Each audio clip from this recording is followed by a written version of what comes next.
Stand on the Ponte Vecchio on any morning and watch the light come up over the Arno. The water moves slowly beneath you, green and cold in the early hours, catching the first light the way it has caught it for 2,000 years. The shops on the bridge around you are still shuttered at this hour. The same jewellery shops that have occupied this crossing for 7 centuries, their iron gates closed, their windows dark. The dome rises above the rooftops, visible from every direction. The thing your eye finds first, no matter where you are standing. Nothing about this scene announces itself as one of the birthplaces of the modern world, but it is. The visual grammar that organizes most of the paintings, photographs, and films of the Western tradition was worked out in this city by a man trying to figure out how to draw a building accurately. The banking instruments that move money across the globe descend directly from the paper systems that Florentine merchants helped develop when the rest of Europe was still carrying gold on horseback. The political framework that many serious analysts use to understand how power actually works was written by a Florentine civil servant who lost his job, retired to a small farm south of the city, and had nothing left to do but think.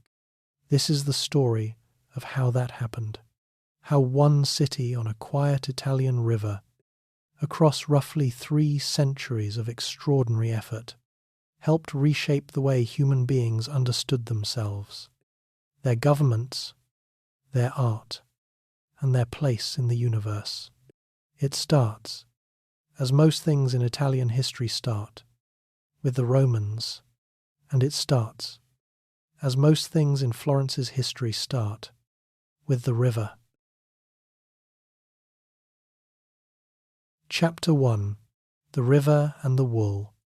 There is a bend in the Arno where the water slows, and both banks flatten just enough to make a crossing possible. The hills on either side pull back slightly. The ground is firm. A road coming from the south can reach the north bank without a long detour, and a boat moving downstream from the Apennine foothills can land here with reasonable safety. If you were a Roman military engineer in the late Republican period, standing at that bend with orders to establish a colony in northern Etruria, you would have recognized this place immediately for what it was. Not beautiful, not strategic in any grand sense, useful. The Romans were not romantic about geography. They were systematic about it. A viable site meant navigable water for supply, flat ground for a grid, and access roads in multiple directions. The bend in the Arno offered all 3. And so, around 59 BC, during the period of Caesar's first consulship, the colony of Florentia was established. Most historians associate the founding with this period, though some details of the original settlement remain debated among scholars who study the archaeological record. The name most likely derived from the spring festival of Floralia, though some connect it to a local family name that the record has not preserved clearly enough to settle the question. What is not disputed is what the place looked like. A Roman grid, a forum roughly where the Piazza della Repubblica stands today, a main north-south road along the line of what is now the Via Roma and Via Calamala. Walk those streets in modern Florence, and you are following a path that Roman surveyors established 2,000 years ago, wearing different shoes and thinking different thoughts, but covering the same ground. The Roman Florentia was not a great city by Roman standards. Archaeological evidence suggests a population of perhaps 10,000 to 20,000 people at its height, which made it a mid-sized provincial town rather than a major urban centre. Arretium, the city now called Arezzo, was more prominent in the early period. Fiesole, up on the hill overlooking the valley, was older and better established. Florentia was the newer settlement, the planned colony, functional rather than celebrated. But the river was already doing what rivers always do for cities built beside them, moving things. The Arno connects the Apennine Mountains to the Ligurian Sea. Anyone who has seen it in November flood, brown and fast, and carrying uprooted trees from the hills above, understands that this is not a gentle river. But in its calmer seasons, the Arno was a highway. Timber from the forests upstream, stone from the Apennine quarries, agricultural goods from the fertile valley floor. The road network amplified everything. The Via Cassia, one of the major Roman roads of central Italy, passed through Florentia on its way between Rome and the north. A settlement that sat at the junction of river traffic and overland trade in this part of Etruria was not going to stay modest forever, even if it started that way. The Romans held Florentia for roughly 5 centuries. In that time, the city grew incrementally, developed the social complexity that permanent settlements always develop, and accumulated the inscriptions and objects that archaeologists have been recovering from beneath the modern streets for over a century. The names on those inscriptions tell a familiar Roman story. Soldiers and merchants and freed slaves and local aristocrats navigating the elaborate hierarchies of provincial life. None of them writing history, all of them living it. One transaction and one season at a time, without any particular sense that what they were doing would matter to anyone 2,000 years later. Then Rome began to fall apart. The process took centuries, which matters when you try to imagine what it felt like from the inside. The Western Roman Empire did not collapse on a specific day. It frayed, decade by decade. Under military pressures, it could no longer manage. Economic systems it could no longer sustain. And administrative structures that had lost the coherence that once made them function. For the people of Florentia, the deterioration was gradual and then undeniable. Trade networks contracted, the road maintenance, the tax collection, the military protection that Rome had provided became unreliable and then largely absent. By the late 400s AD, the Western Empire was gone in any functional sense. What replaced it in northern Italy was a series of successor kingdoms, Gothic and then Lombard, whose relationship to the Roman infrastructure they inherited ranged from careful preservation to indifferent neglect. Florentia held on. The bishop's seat helped. Christianity had given cities a new kind of institutional anchor, and a bishop meant clergy, and clergy meant an organization with reasons to maintain buildings, keep records, and hold a community together even when secular administration had dissolved. The Church of Santa Reparata, predecessor to the great cathedral that would eventually replace it, was already standing by the 6th century on the site where the cathedral stands today. What came next set the conditions for everything that followed. The Carolingian rulers who swept through Italy in the late 700s organized the territory around military governors called margraves, who held authority over broad regions. By the 10th and 11th centuries, the most consequential of these rulers in Tuscany was the Margravine Matilda, one of the most powerful political figures in Italy, a woman who controlled a crucial strip of central Italy during the long conflict between the papacy and the Holy Roman Emperor. When Matilda died in 1115 without a clear heir, she left her territories to the papacy. The question of who actually controlled Tuscany after her death was not settled quickly or cleanly, and in that unsettled period, the cities of Tuscany, including Florence, began doing something that would define the next several centuries of Italian history. They began governing themselves. The Commune of Florence emerged in the late 11th and early 12th centuries as an association of leading citizens who took on the practical functions of local government when the external authority that was supposed to provide it had become too contested and too distant to be reliable. They collected taxes, they maintained roads, they adjudicated disputes, They made decisions about the city's walls and markets and waterways. They were not democrats in any modern sense. The Commune was dominated by its wealthiest members, and the conflicts between those members would generate violence and exile and political crisis for the next 2 centuries. But they were something genuinely new in the European world.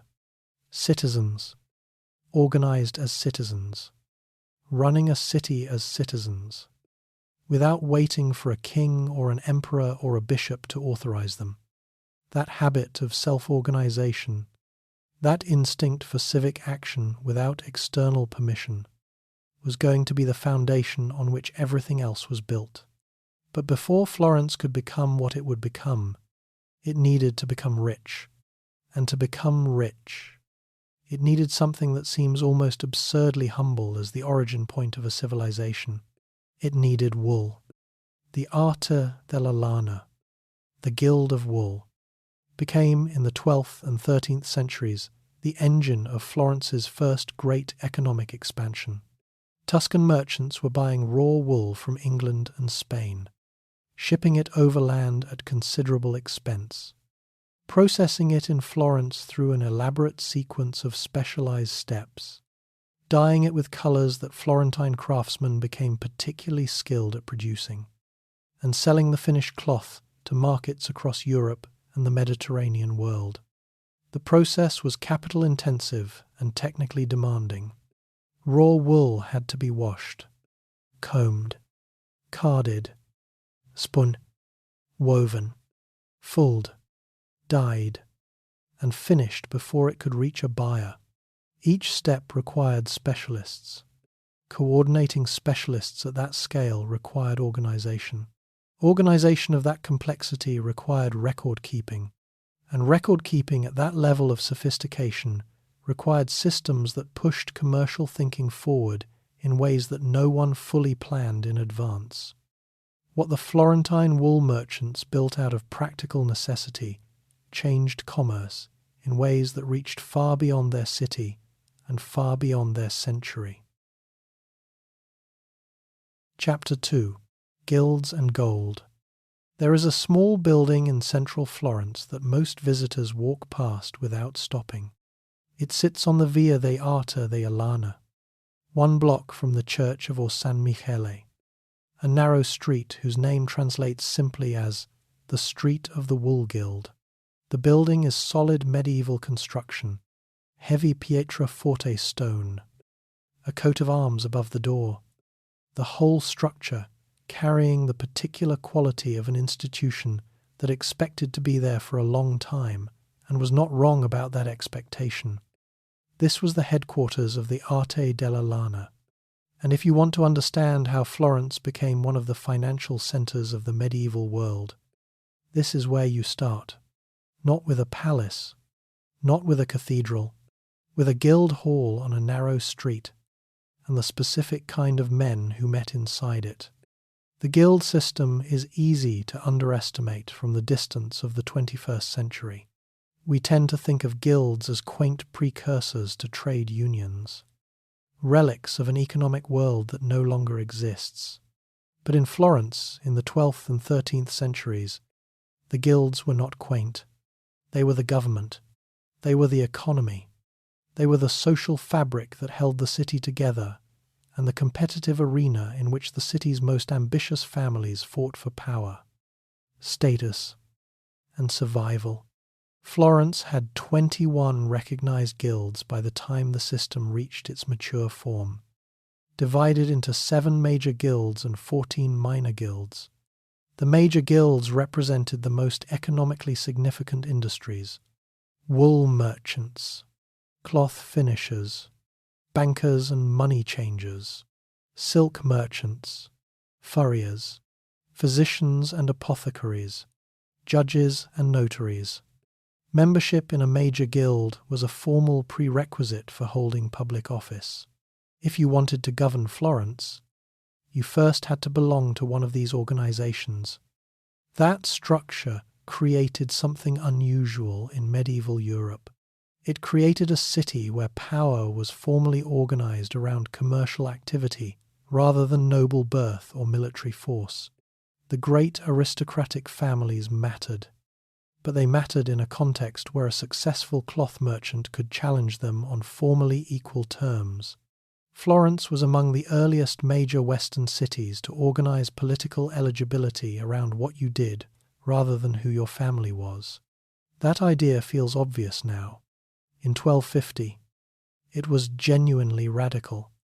Think of it in terms a modern American would recognize. The guilds were simultaneously the Chamber of Commerce, the City Council, and the social ladder, all compressed into a single set of institutions. You moved up in Florence not by inheriting the right name, but by mastering the right trade and building the right relationships.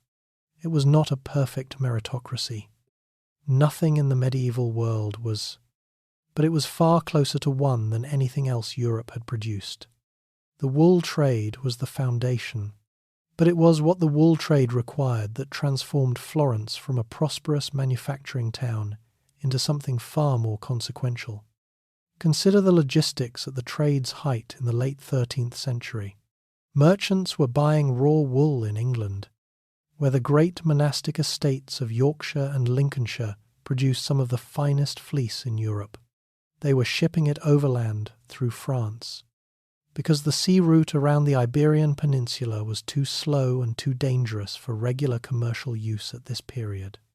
They were processing it in Florence through an elaborate sequence of specialized labor, and they were selling the finished product across the Mediterranean, from the markets of Champagne in France to the trading ports of the Levant.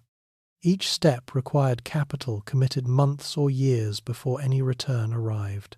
The merchants financing these operations were effectively extending credit across time and distance on a scale that had no real precedent in European commerce. They needed tools to manage that scale, and so, alongside merchants in other northern Italian commercial cities, including Venice and Genoa, who were facing similar pressures, they developed them. The lettera di cambio, the bill of exchange, was the instrument that made the whole system possible. A merchant in Florence who needed to pay a supplier in London did not send gold across the Alps. He sent a letter, addressed to a correspondent banker in London, instructing that banker to pay the specified amount in local currency. The London banker honoured the letter because he trusted the Florentine firm behind it, and because that trust was backed by years of commercial relationship, and the knowledge that failure to honour the letter would end the relationship permanently. This system required trust on a scale that medieval Europe had not previously organised across such distances. It required networks of correspondent relationships spanning the continent. It required record-keeping sophisticated enough to track obligations across dozens of cities and multiple currencies simultaneously.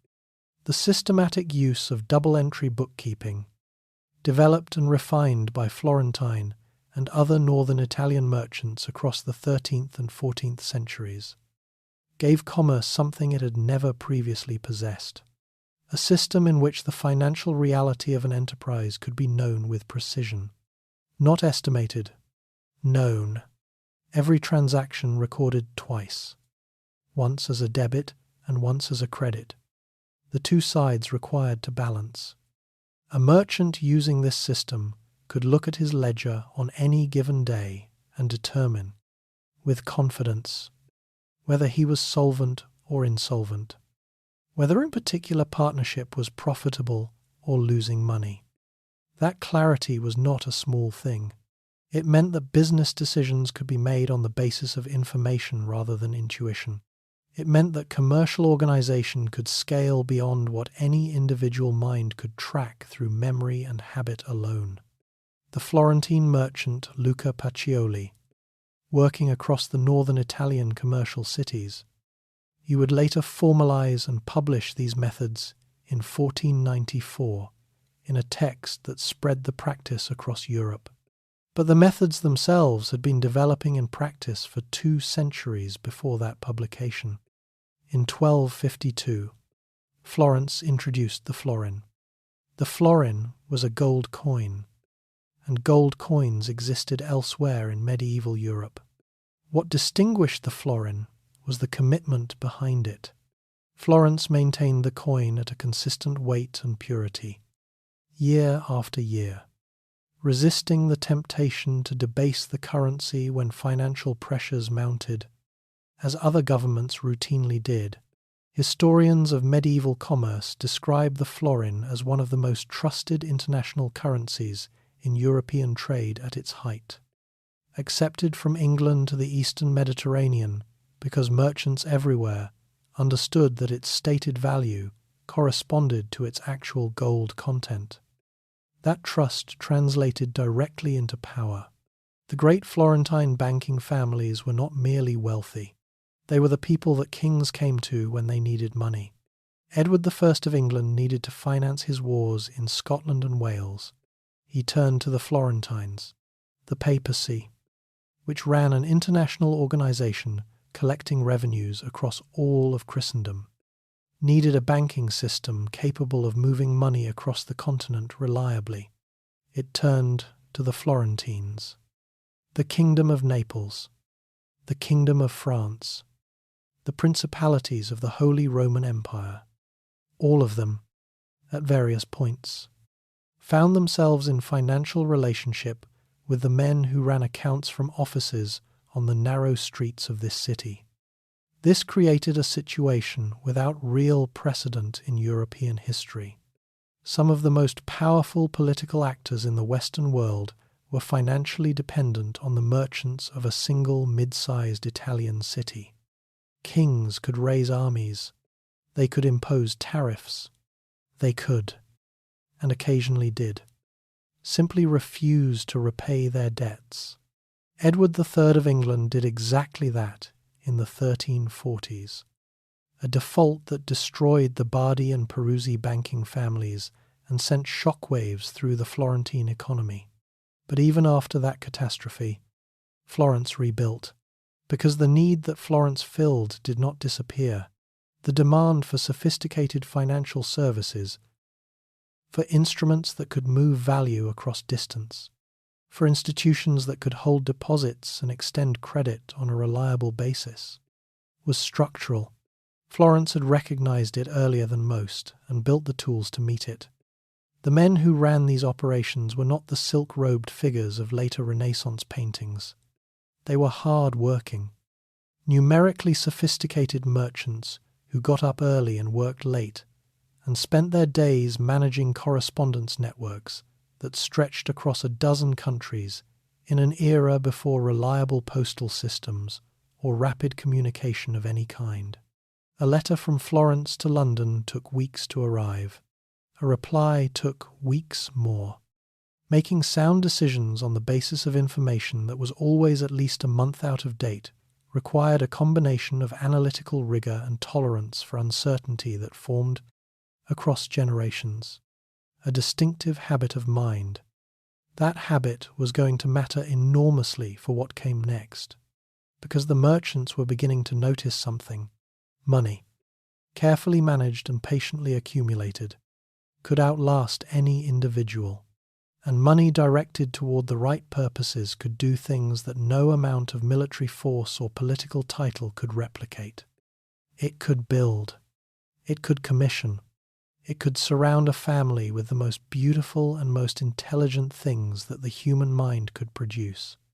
And in a city where commercial reputation was the foundation of political power, the things a family commissioned said, loudly and permanently, what kind of family they were and what kind of city they intended Florence to be. The first hints of what that could mean were already visible by the late 13th century. The Franciscan church of Santa Croce was under construction. Santa Maria Novella was rising on the western edge of the city, and in 1296, the City Council of Florence made a decision that captures the particular quality of Florentine ambition as well as any single document from the period. They commissioned a new cathedral. They specified that it should surpass anything else in Tuscany, and they specified that it should have a dome over the crossing. At the time they wrote that specification, No one in Florence, or anywhere else in the world, knew how to build a dome of the required size. The engineering did not exist. The technology did not exist. The Florentines put it in the contract anyway. They would figure it out. That was, by the late 13th century, already what Florence did. But before the dome could be built, and before the wealth of the city could be translated into the art and ideas that would follow, something was coming that no financial instrument could hedge against, and no accounting system could absorb. It was moving west from the ports of the Black Sea, carried in the holds of trading ships and the movements of rats along harbour ropes, and it was going to kill, in Florence alone, more people in 5 months than most wars kill in years. Chapter 3. Plague and Power. In the autumn of 1347, 12 Genoese trading ships docked at the port of Messina in Sicily. The harbour officials who came to meet them found most of the sailors dead. The ones still alive were covered in black swellings the size of eggs, oozing blood and pus from their armpits and their groins. The survivors were delirious with fever, speaking in ways that made no sense. The port officials ordered the ships out of the harbour immediately. It was already too late. What those ships carried had come ashore. Within weeks it was moving through Sicily and onto the Italian mainland. Within 3 years it would pass through most of Europe. By the time it was done, it had killed somewhere between 1/3 and 1/2 of the entire population of the continent. Historians still debate the precise mortality because the documentation from this period is fragmentary, and because the scale of the dying was so extreme that normal record-keeping systems collapsed under it. In Florence, the experience is better documented than almost anywhere else in Europe, for a reason that tells you something important about the city. Florence had a literate merchant class that kept records, and in some cases, they wrote about what they were living through. Giovanni Villani, the Florentine chronicler who had been writing the history of his city for decades, died of the plague in 1348. His chronicle broke off mid-sentence. The words he was writing at the moment of his death left unfinished in the manuscript. His nephew Matteo continued the chronicle. Matteo also died of plague. In 1363, his brother Filippo took it up again. The chronicle kept going because Florentines believed, with a consistency that survived catastrophe, that what was happening to their city was worth recording. Giovanni Boccaccio, who survived the epidemic of 1348, wrote the most famous account of what Florence looked like that year. He described a city in which the normal structures of social life had dissolved entirely. People abandoned their sick family members. Neighbours refused to enter each other's houses. The dead were piled in streets because there were not enough living people to bury them properly. The mortality figures Boccaccio gave have been treated cautiously by modern historians, who note that Florence likely held somewhere between 80,000 and 100,000 people before the epidemic arrived, and that the population afterward fell to somewhere between 45,000 and 50,000. The arithmetic suggests a mortality somewhere between 40 and 60% of the city's population dying within roughly 5 months. Picture what that means in human terms. If you were in Florence in January of 1348 and you survived to December, you had watched somewhere between 4 and 6 of every 10 people you knew die. Not as a statistic, as a daily experience of loss without end, repeated across months, and then returning in lesser waves in 1363 and 1374 and 1383, and at irregular intervals for the rest of the century. The city that had been one of the most dynamic economic organisms in Europe was wounded in a way that no financial instrument had been designed to address. And yet, here is the thing about Florence and the plague that you need to hold alongside the horror. The plague created conditions that, in the terrible arithmetic of mass death, made certain kinds of transformation possible, not because catastrophe is good, it is not, but because of the specific effects of this specific event on this specific city. The dead left property, in a city where perhaps half the population died within a few years. An enormous transfer of wealth occurred from the dead to the surviving. Estates that would normally have been divided among multiple heirs were concentrated in fewer hands. Business partnerships were renegotiated, with survivors absorbing the shares of those who had died. The net effect was that the survivors of the Florentine merchant class emerged from the plague period with more capital per person than they had entered it with. Labour, meanwhile, had become dramatically scarcer and therefore more expensive. Workers who survived knew their skills were rarer than before and could demand better compensation. This created pressure throughout the economy that accelerated practical innovation in ways that comfortable abundance rarely does. But something else was happening that mattered more than any of the economics. The plague cracked open the medieval European certainty about what life was and what it was for. The medieval worldview was organized around the next life rather than this one. Earthly existence was a preparation. The institutional church was the guide through that existence, the repository of knowledge and the sacraments that made salvation possible. Then the plague killed the priests, along with everyone else. The sacraments did not protect those who administered them. The prayers of the devout died in the same streets as the prayers of the sinful. The institution that had promised to mediate between humanity and God had nothing to offer against an invisible enemy that killed at random, without reference to virtue or faith or social standing. The survivors knew something their parents had not known with the same visceral certainty. Life was short. It could end without warning.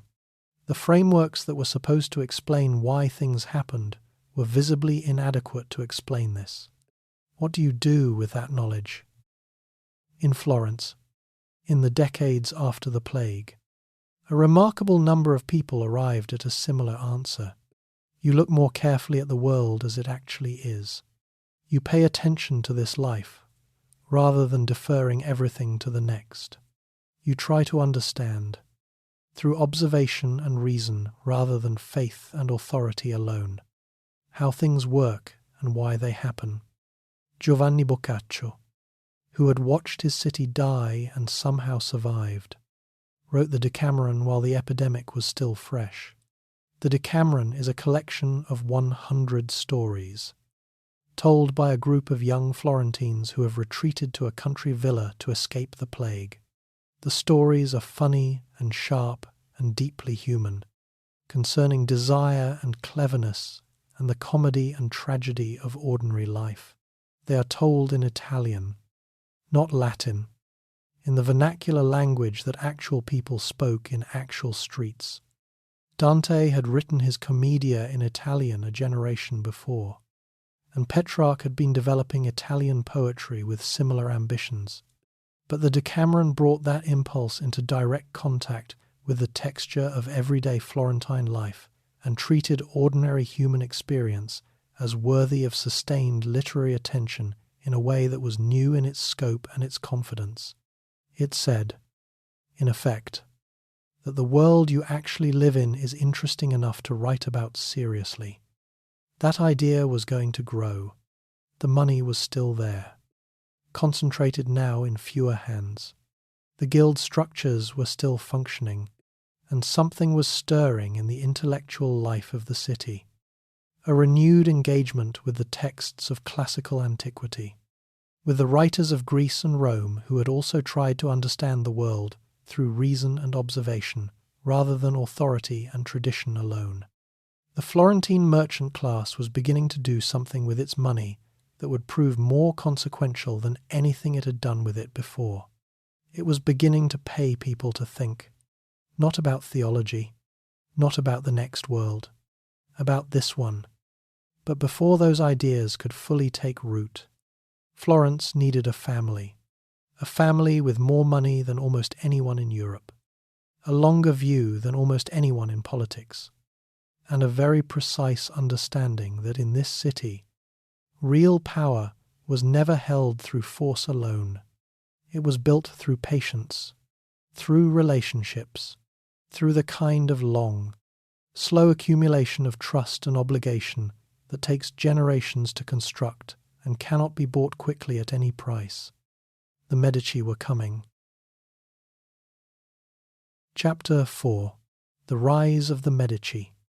In 1397, a Florentine merchant named Giovanni di Bicci de' Medici opened a bank in Rome. Not the largest bank in Florence, not the most celebrated, not an institution that anyone outside a small circle of Florentine financiers would have paid much attention to at the time. Giovanni himself was not a dramatic figure. He did not give speeches or command armies or cultivate the kind of public magnificence that other wealthy Florentines used to signal their importance. He was careful, methodical, and possessed of a quality that the most successful operators in any field tend to share. He understood money the way the best musicians understand sound, not just technically but intuitively, in a way that operated below the level of conscious calculation. What he built over the next 3 decades was a system, and that system was going to fund one of the most consequential cultural transformations in the history of Western civilization. To understand what the Medici did with their money, you first need to understand the Florence they were operating in, because the city Giovanni di Bicci entered in the late 14th century was not the confident, expanding city of the early 1300s. It was a city that had survived the plague, survived the default of the English crown, survived a workers' rebellion in 1378 called the Ciompi Revolt, and was still trying to work out who held power and on what terms. The Albizzi family had emerged as the dominant political force, controlling the mechanisms of the Commune with a grip firm enough to constitute something close to oligarchic rule without being quite absolute enough to prevent challenge. Into this environment, Giovanni di Bicci brought something the established families had gradually lost. He brought hunger, not the hunger of poverty. The Medici were an old Florentine family with roots going back generations in the city, but the hunger of a family that had not yet arrived at the top and understood, with perfect clarity, what it would take to get there. The Medici Bank applied the standard architecture of Florentine correspondent banking with a consistency and geographic reach that exceeded what most predecessors had managed. Branches across the major commercial centres of Europe, Rome, Venice, Geneva, Bruges, eventually London, each branch technically a separate partnership, with local managers who had their own capital invested in the operation, which gave them strong personal incentives to manage risk carefully rather than gambling with someone else's money. The Rome branch was the key to everything. The papacy was the largest single financial institution in medieval Europe. It collected revenues from across the entire Christian world in the form of fees, taxes, and donations that flowed toward Rome from England to Poland. Managing those flows required sophisticated banking services of exactly the kind the Medici were positioned to provide. When Giovanni secured the papal account, he gave the Medici Bank access to a revenue stream backed by the institutional authority of the Catholic Church itself. This was not simply a commercial relationship. A bank that handled the Pope's money was, by definition, a bank that other powerful institutions could trust with their own. The Medici leveraged that association with the precision of people who understood exactly what they held. Giovanni di Bicci was also doing something that the most successful Florentine merchants always did. He was paying attention to politics without appearing to. The Florentine Commune operated through a system that combined scrutiny, in which eligible citizens were evaluated and approved, with sortition, in which names were drawn from bags to fill offices. The system was designed to prevent any single family from dominating through direct manipulation. In practice, the family that controlled which names went into the bags controlled the city. The Albizzi understood this. They had used it for decades. Giovanni de' Medici understood it too, and he moved carefully, built relationships broadly, avoided ostentatious displays of wealth that attracted resentment, and cultivated a reputation for fairness that distinguished the Medici from the more openly coercive style of the Albizzi. He was building, with great patience, the social capital that would eventually convert into political power, slowly enough that the Albizzi did not feel threatened until it was too late to act effectively. Giovanni died in 1429. He left behind one of the most profitable financial institutions in Europe, a family reputation carefully positioned between the arrogance of the old oligarchy and the radicalism of the lower guilds, and 2 sons. The elder son was named Cosimo. Cosimo de' Medici was 38 years old when his father died. He had spent most of his adult life working in the family business and knew its operations in granular detail. He was, in every practical sense, ready to run what his father had built. What he was not ready for was the speed of what the Albizzi did next. In 1433, Cosimo de' Medici was arrested. The formal charges concerned whether he had raised his own authority above that of the state. The specific accusations mattered less than what they revealed.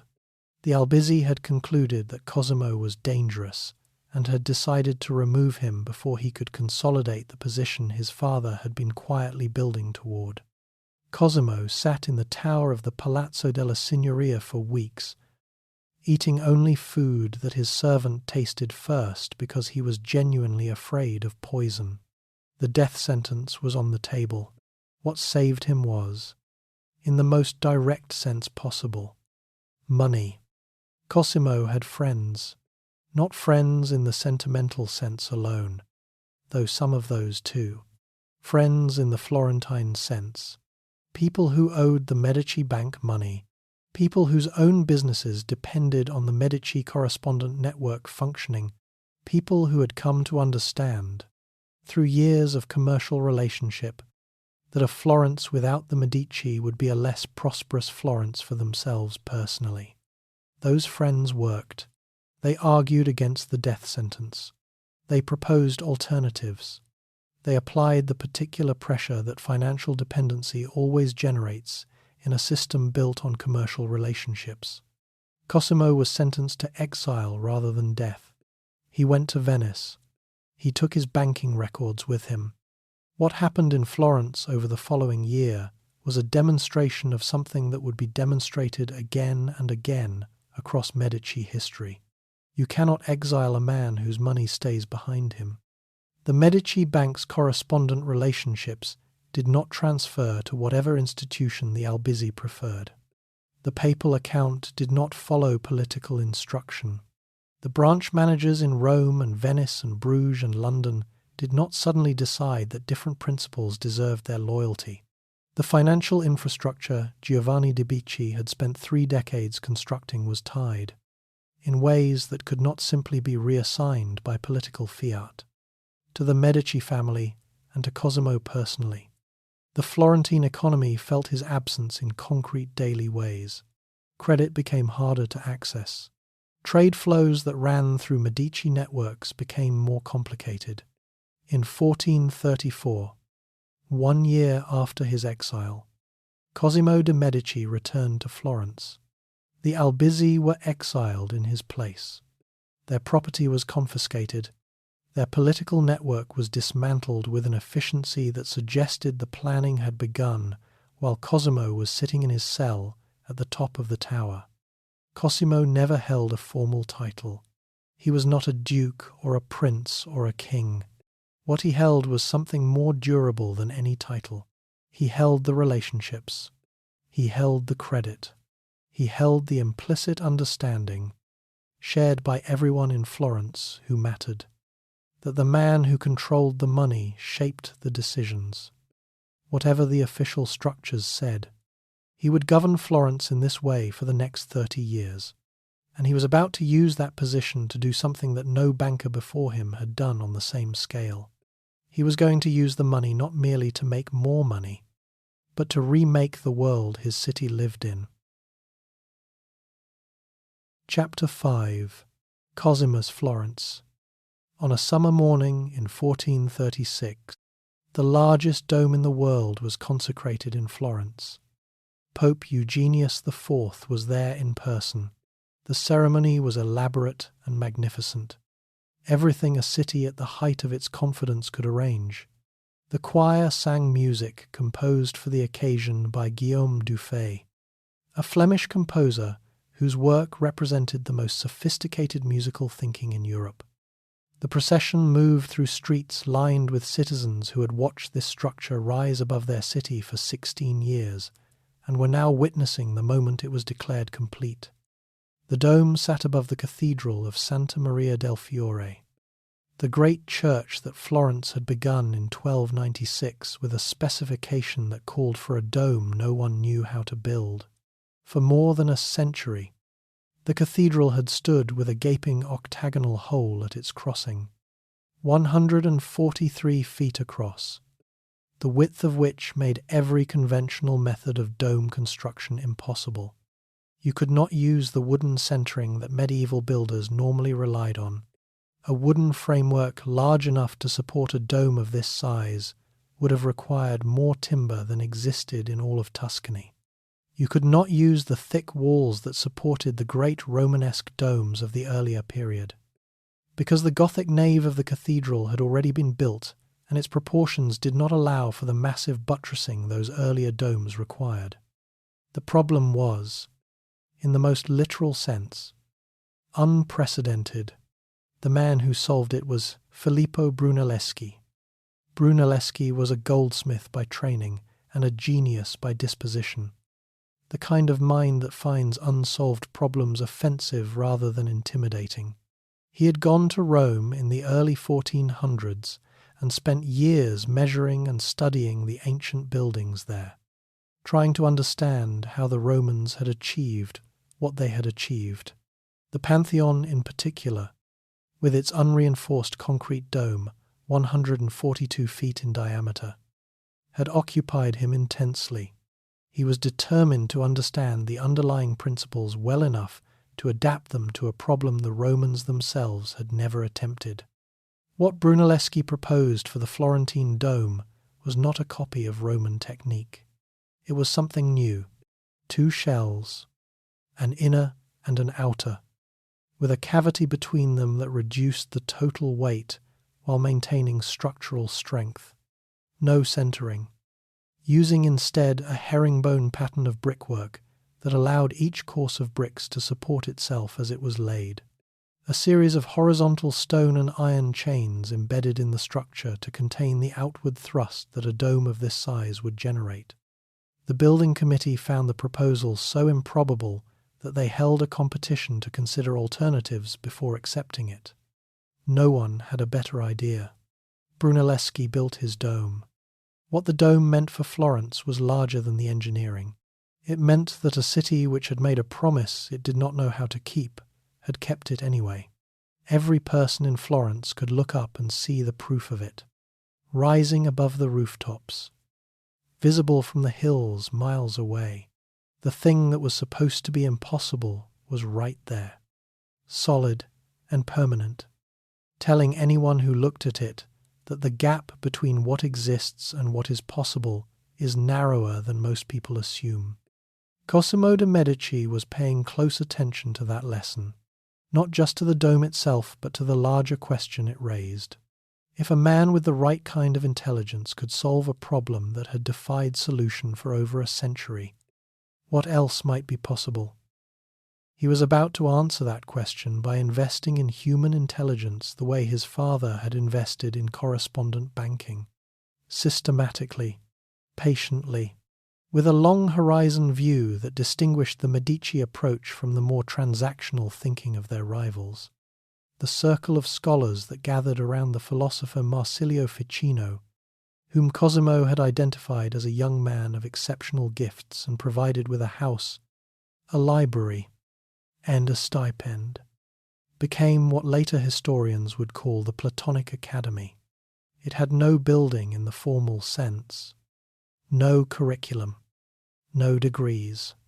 It was something more valuable than any of those things. It was an intellectual environment in which the most important philosophical texts of antiquity, particularly the works of Plato that medieval Western Europe had largely lost access to, could be read, discussed, and connected to the Christian theological tradition in ways that opened entirely new possibilities for thought. The argument Ficino spent his life developing had implications that reached far beyond academic philosophy. If human reason was itself a form of divine activity, then the investigation of the world through reason was not impious. It was an obligation. The humanist project was not a departure from Christian values. It was an expression of them. Cosimo understood what he was sponsoring even if he could not have articulated it in Ficino's terms. He was creating the conditions in which a new way of thinking about human beings and their place in the world could develop. He was also building, and what he built communicated his intentions as clearly as anything Ficino wrote. When Cosimo commissioned the architect Michelangelo to design the Palazzo Medici on the Via Larga, he made a deliberate choice. He did not build a fortress. The great Florentine families of the previous century had built towers, tall defensive structures that served as both symbols of power and practical fortifications in a city where interfamily violence was common enough to require them. Cosimo built a palace, not a military structure but a residential one, with rusticated stone on the ground floor that suggested solidity without aggression, and refined classical detailing on the upper floors that spoke of culture and learning rather than martial power. The message was precisely calibrated. The Medici were powerful enough not to need a fortress.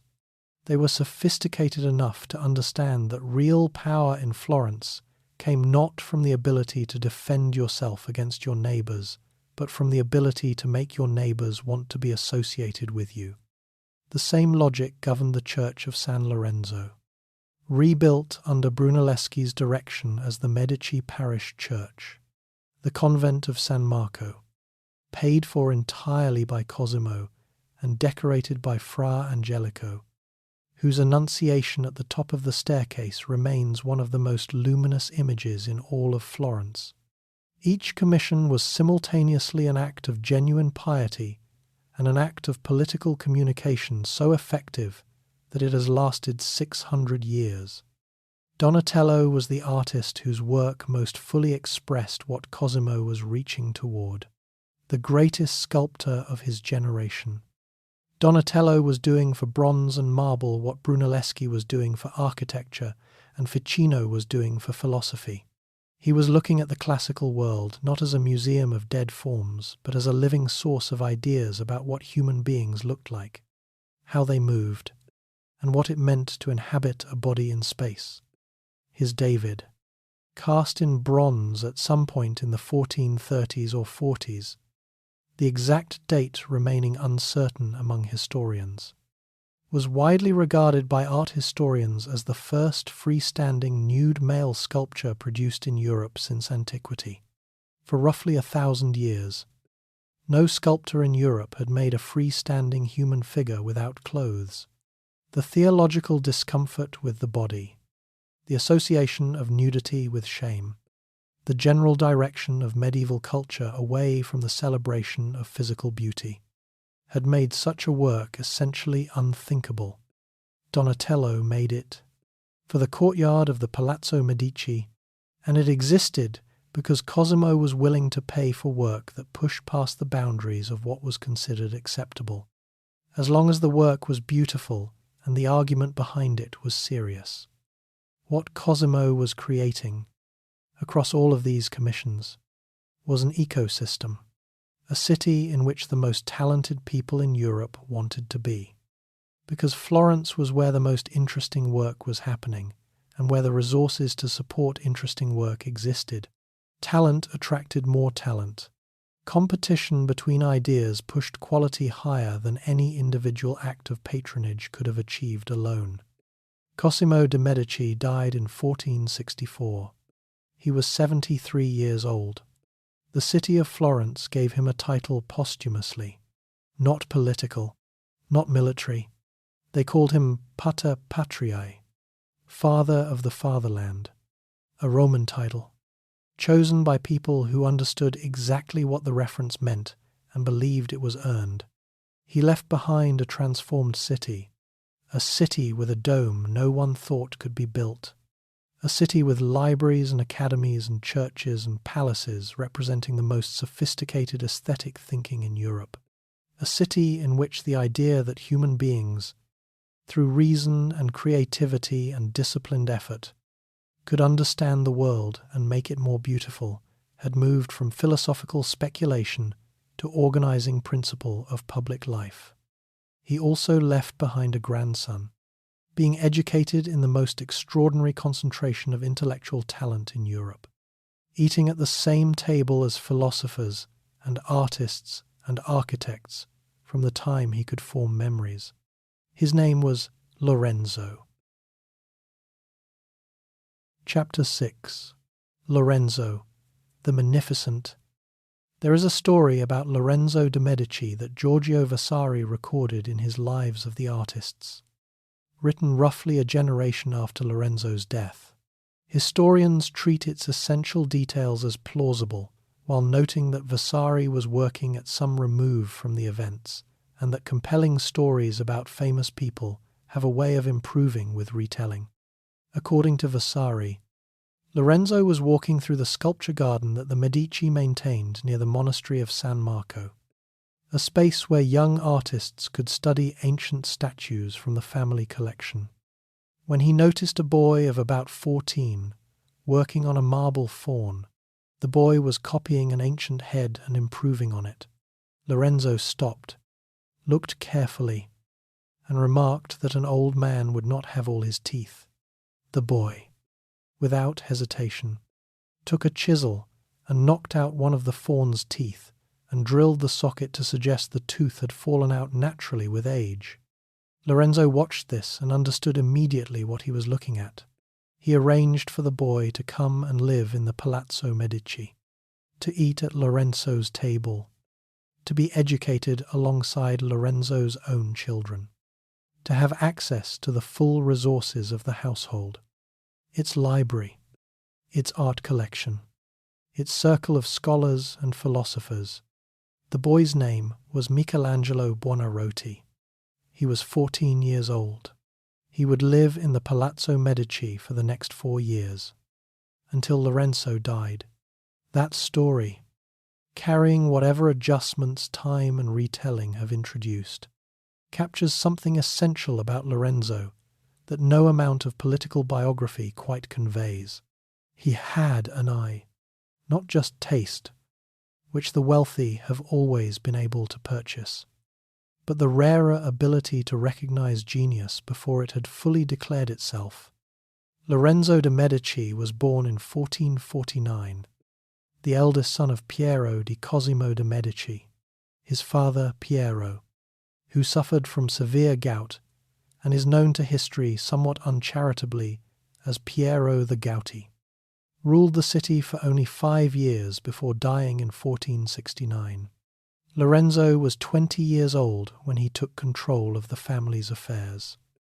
He was not, by any account, a physically striking man, dark, broad-shouldered, moving with energy rather than grace. His nose had been broken at some point and set imperfectly. He had almost no sense of smell. Considered a significant social disadvantage in an era when perfume played an important role in aristocratic life. He was an enthusiastic dancer, an active hunter, and a fiercely competitive participant in the tournaments that Florentine civic culture organized as public spectacle.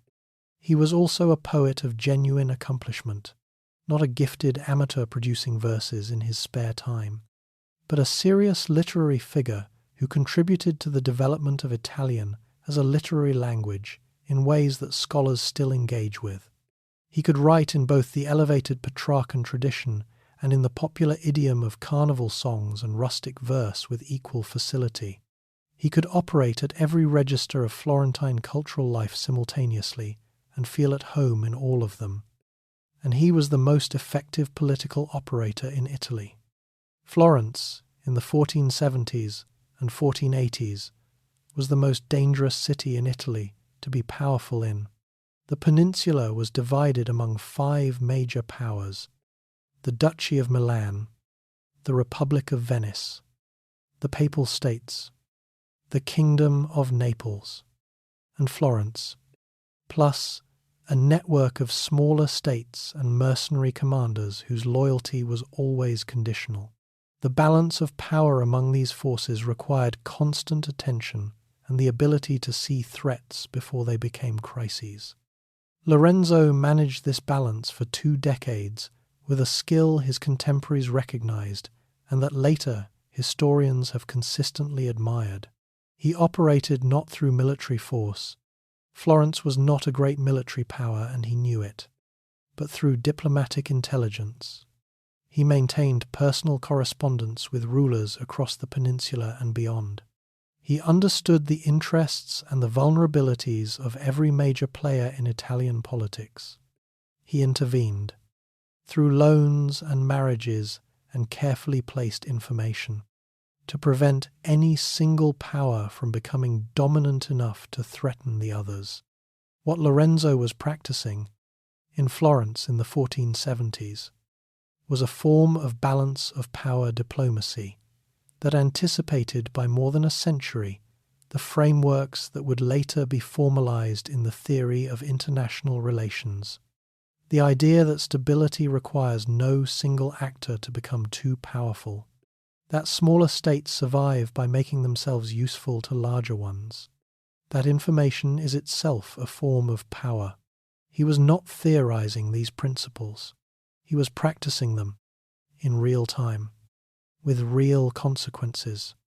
Then came the morning of April 26th, 1478, Easter Sunday, the Cathedral of Santa Maria del Fiore, the High Mass in progress. Lorenzo de' Medici was standing near the altar with his younger brother Giuliano when the signal was given. The signal was the elevation of the host. 2 men drew concealed weapons and attacked. The Pazzi family, one of the oldest banking dynasties in Florence, had organized a coordinated attempt to assassinate both Medici brothers simultaneously and seize control of the city. The conspiracy had the knowledge, if not the direct authorization, according to most historians who have examined the evidence, of Pope Sixtus IV. Giuliano was stabbed 19 times. He died on the cathedral floor. Lorenzo fought back. He drew his own sword. He used his cloak as a shield.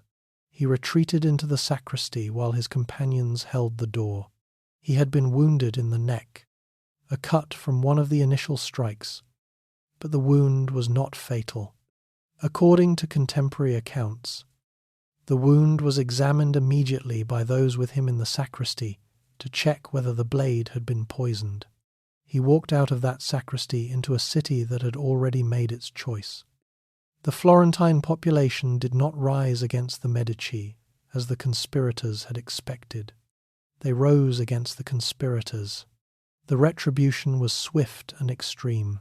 Francesco Salviati, Archbishop of Pisa and one of the conspiracy's key figures, was hanged from a window of the Palazzo della Signoria in his archbishop's robes. Members of the Pazzi family were killed, imprisoned, or exiled. The name Pazzi was erased from public life, their coats of arms removed from buildings, their property confiscated. Lorenzo emerged from the Pazzi conspiracy with something he had not possessed in quite the same degree before: the unambiguous emotional loyalty of the Florentine population. The conspiracy had forced a clarification. Florence had been given a choice and had chosen clearly.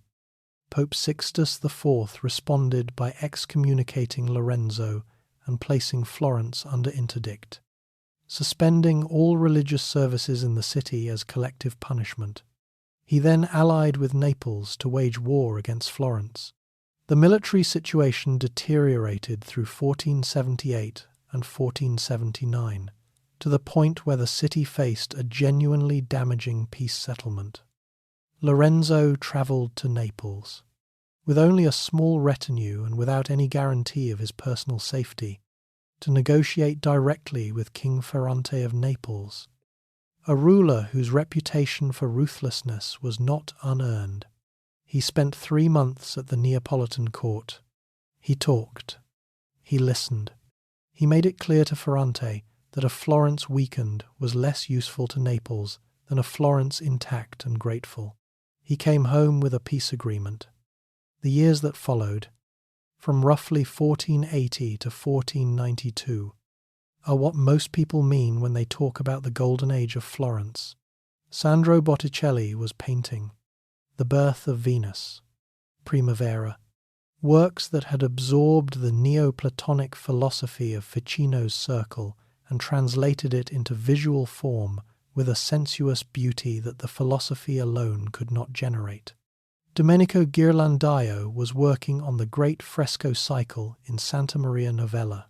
In his workshop, learning the technical foundations of the craft from one of its greatest living practitioners, was a 14-year-old named Michelangelo Buonarroti, before he was recruited to the Medici household. Angelo Poliziano was producing Latin and Italian poetry of the highest quality and lecturing on classical literature with a brilliance that attracted students from across Europe. Pico della Mirandola had arrived in Florence and was working on his oration on the dignity of man, a text that some historians regard as the closest thing to a philosophical statement of Renaissance values, an argument that human beings were uniquely capable of becoming whatever they chose to be. Lorenzo himself was at the center of all of it, not as a passive patron but as an active participant. He discussed philosophy with Ficino. He argued theology with Pico. He played music and wrote verses and organized the carnival celebrations for which Florence was famous across Italy. He was the most educated ruler in Europe. Educated, not in the formal academic sense, but in the deeper sense, of someone who had absorbed the best thinking of his time and made it genuinely his own. The Medici Bank declined during his tenure, partly because Lorenzo was more interested in politics and culture than in the daily management of financial operations. He was not his grandfather in this respect. He spent money more freely than Cosimo would have approved of, but the city he was running was becoming something that no financial analysis could capture. It was becoming the place that everyone in Europe with serious intellectual ambitions wanted to be. Lorenzo de' Medici died in 1492. He was 43 years old. He died at the Medici villa at Careggi, outside Florence, of the same systemic illness that had killed his father and his grandfather, a form of gout whose precise nature is not recoverable from the contemporary descriptions. Some accounts written at various removes from the events mention that the Dominican friar Girolamo Savonarola was summoned to his bedside near the end. Whether that encounter happened as described, and what was said if it did, belongs to the disputed territory between documented history and the stories that cities construct about their great moments of transition. Historians who have examined the sources treat the various versions with appropriate caution. What is not disputed is that two men who represented opposite possibilities for Florence were present in the same city when Lorenzo drew his last breath. The humanist prince who had made beauty and intelligence the instruments of power, and the apocalyptic preacher who believed, with absolute conviction, that everything the humanists valued deserved to burn. The golden age was over. What came next was going to test whether Florence was truly what Lorenzo had made it, or whether what he had built could last only as long as he was alive to sustain it. Chapter 7. Savonarola and the Bonfire of the Vanities. Picture a city that has spent 3 generations learning to believe that beauty is a form of truth. A city where the greatest painters in Europe have covered church walls with images that treat the human body as worthy of the most careful and loving attention. A city where philosophers argue that the appreciation of earthly beauty is itself a path toward the divine. A city where a ruling family has made the commissioning of magnificent things so central to their identity that magnificence and the Medici are, in most people's minds, essentially the same idea. Now put a preacher in that city, a friar from Ferrara, thin and dark-eyed, with a prominent hooked nose and a voice that could fill the largest church in Florence without effort. A man who had been experiencing what he described as prophetic visions since his youth, who had arrived in Florence in 1490 with a message he believed came directly from God, and who was completely indifferent to the opinion of anyone who disagreed with him. His name was Girolamo Savonarola, and he was about to show Florence something about itself that it had not fully understood. Savonarola had been preaching in Florence before Lorenzo's death, but his influence had been limited. What transformed his position was not his theology, it was history. Specifically, the history that arrived in 1494 in the form of a French army. King Charles VIII of France led roughly 25,000 soldiers across the Alps into Italy, pursuing a dynastic claim to the Kingdom of Naples. He moved south through the peninsula with a speed and military force that the Italian states, accustomed to the managed violence of mercenary warfare, were completely unprepared to resist. When Charles approached Florence, Lorenzo's son Piero de' Medici rode out to meet him and agreed to terms that Florence regarded as humiliating. He surrendered key fortresses without authorization. He offered concessions the Florentines had not approved. When Piero returned to the city to report what he had done, the reaction was immediate and furious. The Medici were expelled. The family that had governed Florence for 60 years, that had funded Brunelleschi's Dome and Donatello's Bronze and Botticelli's Venus and the young Michelangelo's earliest education, was thrown out in a matter of days. Their palace was sacked. Their art collection was seized. The Medici Bank collapsed within months, into the political vacuum that the expulsion created. Savonarola stepped with the confidence of a man who had been told by God that this moment was coming and that he was its appointed instrument. He negotiated with Charles VIII on Florence's behalf and managed the French king's visit with a skill the expelled Piero had entirely lacked. He emerged from the crisis with his credibility vastly enhanced and a platform from which he could begin reshaping Florentine civic life according to his vision of what God required. What God required, according to Savonarola, was a complete reversal of everything the Medici period had valued. The humanist celebration of classical antiquity was paganism. The philosophical argument that earthly beauty pointed toward divine truth was a corruption of Christian doctrine. The art in churches and palaces, the nudes and the mythological scenes, and the portraits of wealthy patrons posed in serene self-satisfaction, was an offence against God. The carnivals and festivals and gambling and elaborate fashions of Florentine civic life were symptoms of a spiritual disease that had brought divine judgment on the city in the form of the French invasion.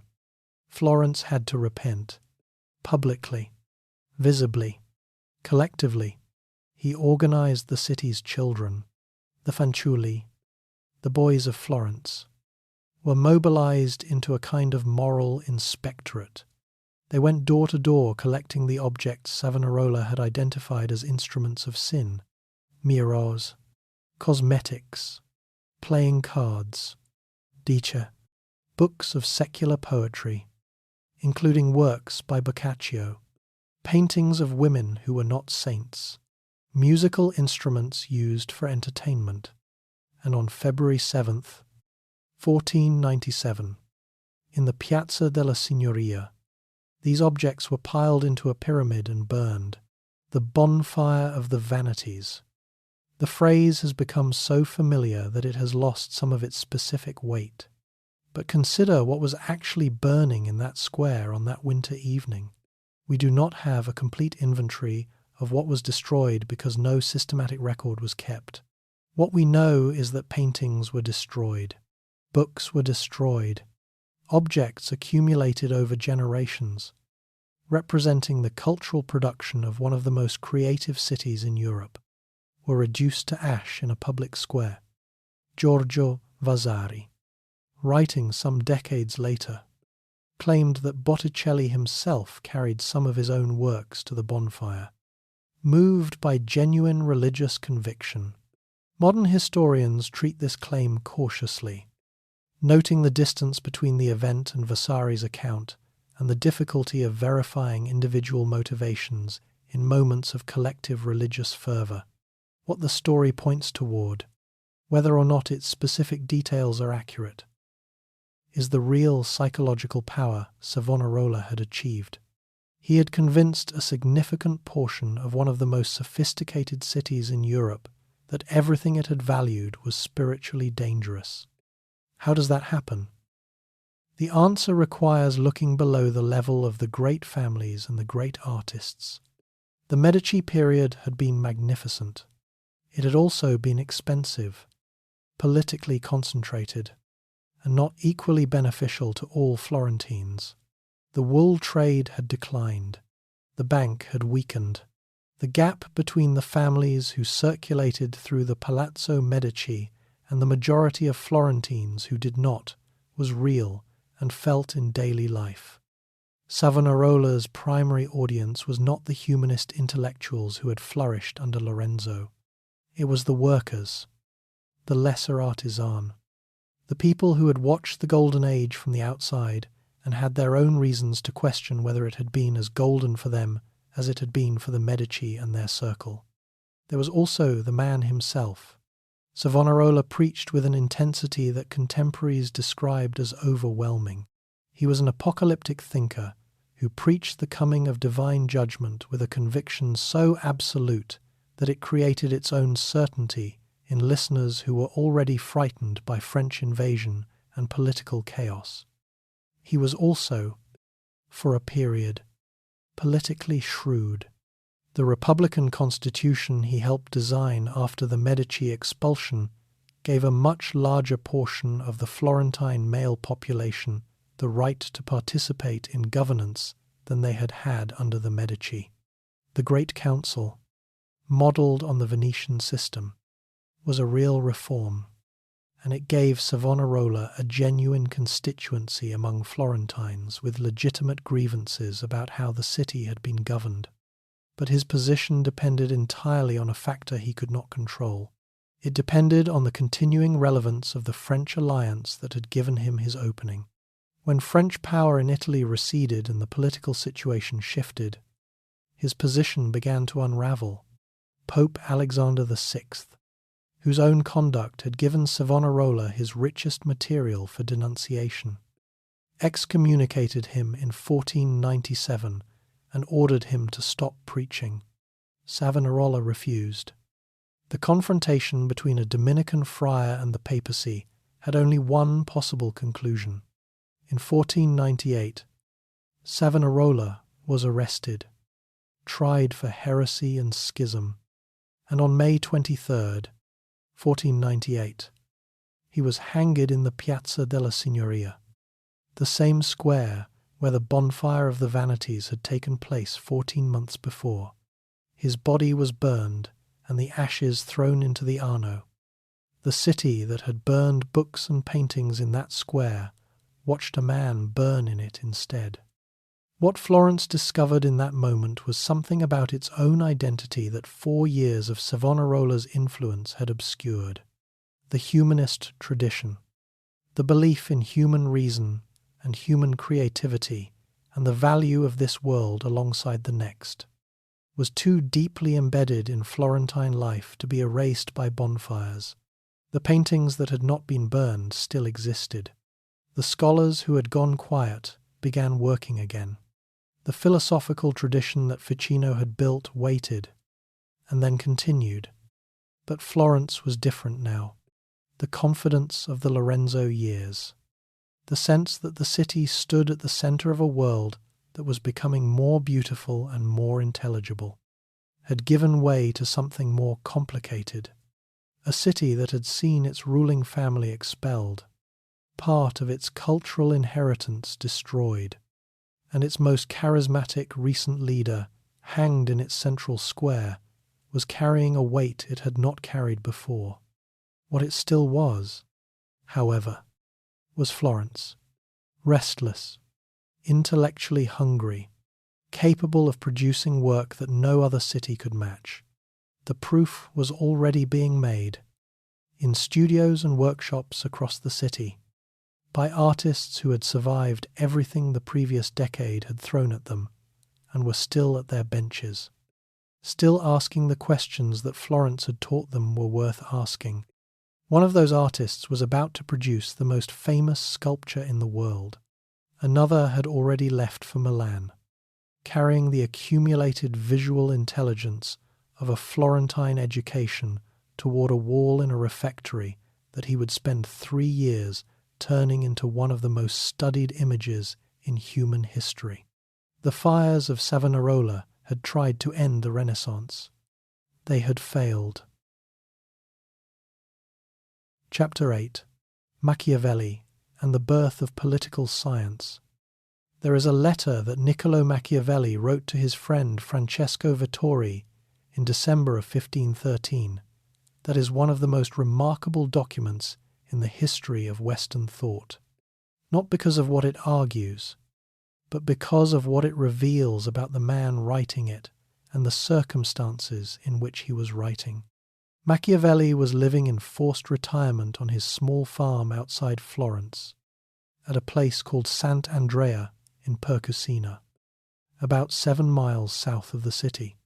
He had been removed from his position in the Florentine government the previous year when the Medici returned to power, arrested on suspicion of conspiracy, subjected to torture on the strappado, a device that suspended the victim by their wrists, tied behind their back, and then dropped them repeatedly, and released only because the new Medici Pope, Leo X, had declared a general amnesty on the occasion of his election. He was 44 years old. He was broke. He was politically finished. He was living among peasants on a farm that generated barely enough income to keep his family fed. In the letter, he describes his daily routine with a precision that reads, across 5 centuries, like something between comedy and tragedy. He rises in the morning and checks the bird traps he has set in a wood near the farm. He reads a little.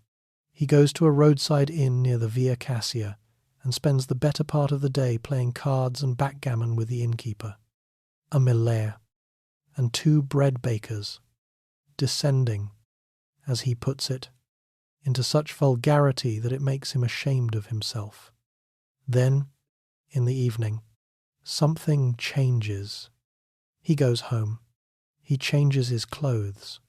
He puts on what he calls his regal and courtly garments, the formal dress of a Florentine official, there in his farmhouse, with no one watching and no one to perform for. He goes into his study. He opens his books of ancient history, and for 4 hours he reads, and thinks, and writes, in a mental space where, as he tells Vettori, he is not bored. He forgets every trouble. He does not fear poverty, and death does not frighten him. He is writing, he tells Vettori, a small work he is calling De Principatibus, on principalities, the book the world would come to know as The Prince. Niccolo Machiavelli was born in Florence in 1469. The same year Lorenzo de' Medici took control of the city.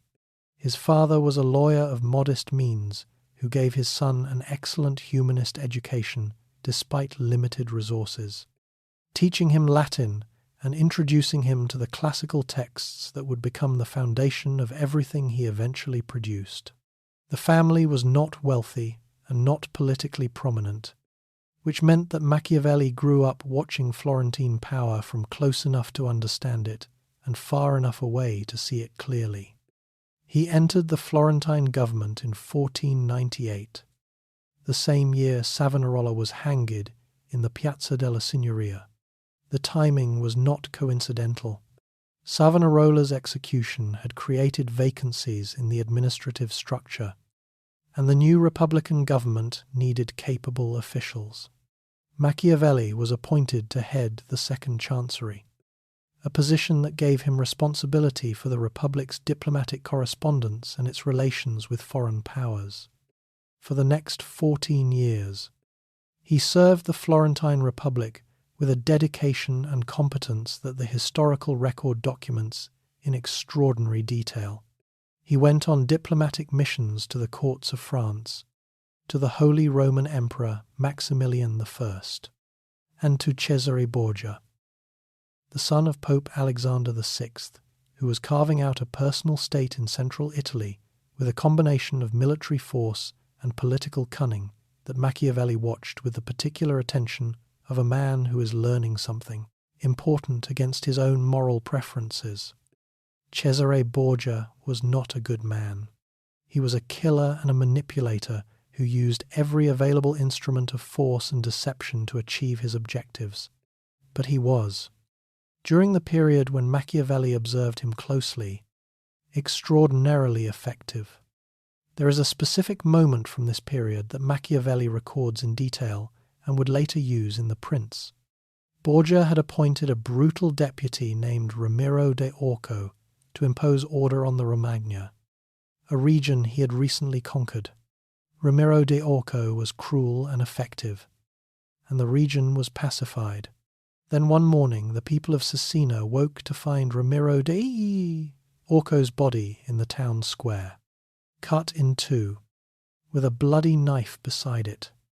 Borgia had ordered the execution of his own instrument, recognizing that the cruelty that had served its purpose was now a liability, and that its elimination would transfer popular hatred from himself to a dead man. Machiavelli wrote about this with the precise attention of someone who has just seen something clarifying, not admirable, clarifying, the gap between what political actors say they are doing and what they are actually doing had, in that moment, been reduced to zero. Machiavelli was forming, through these years of diplomatic observation, a question that no one in the Western tradition had asked quite so directly before.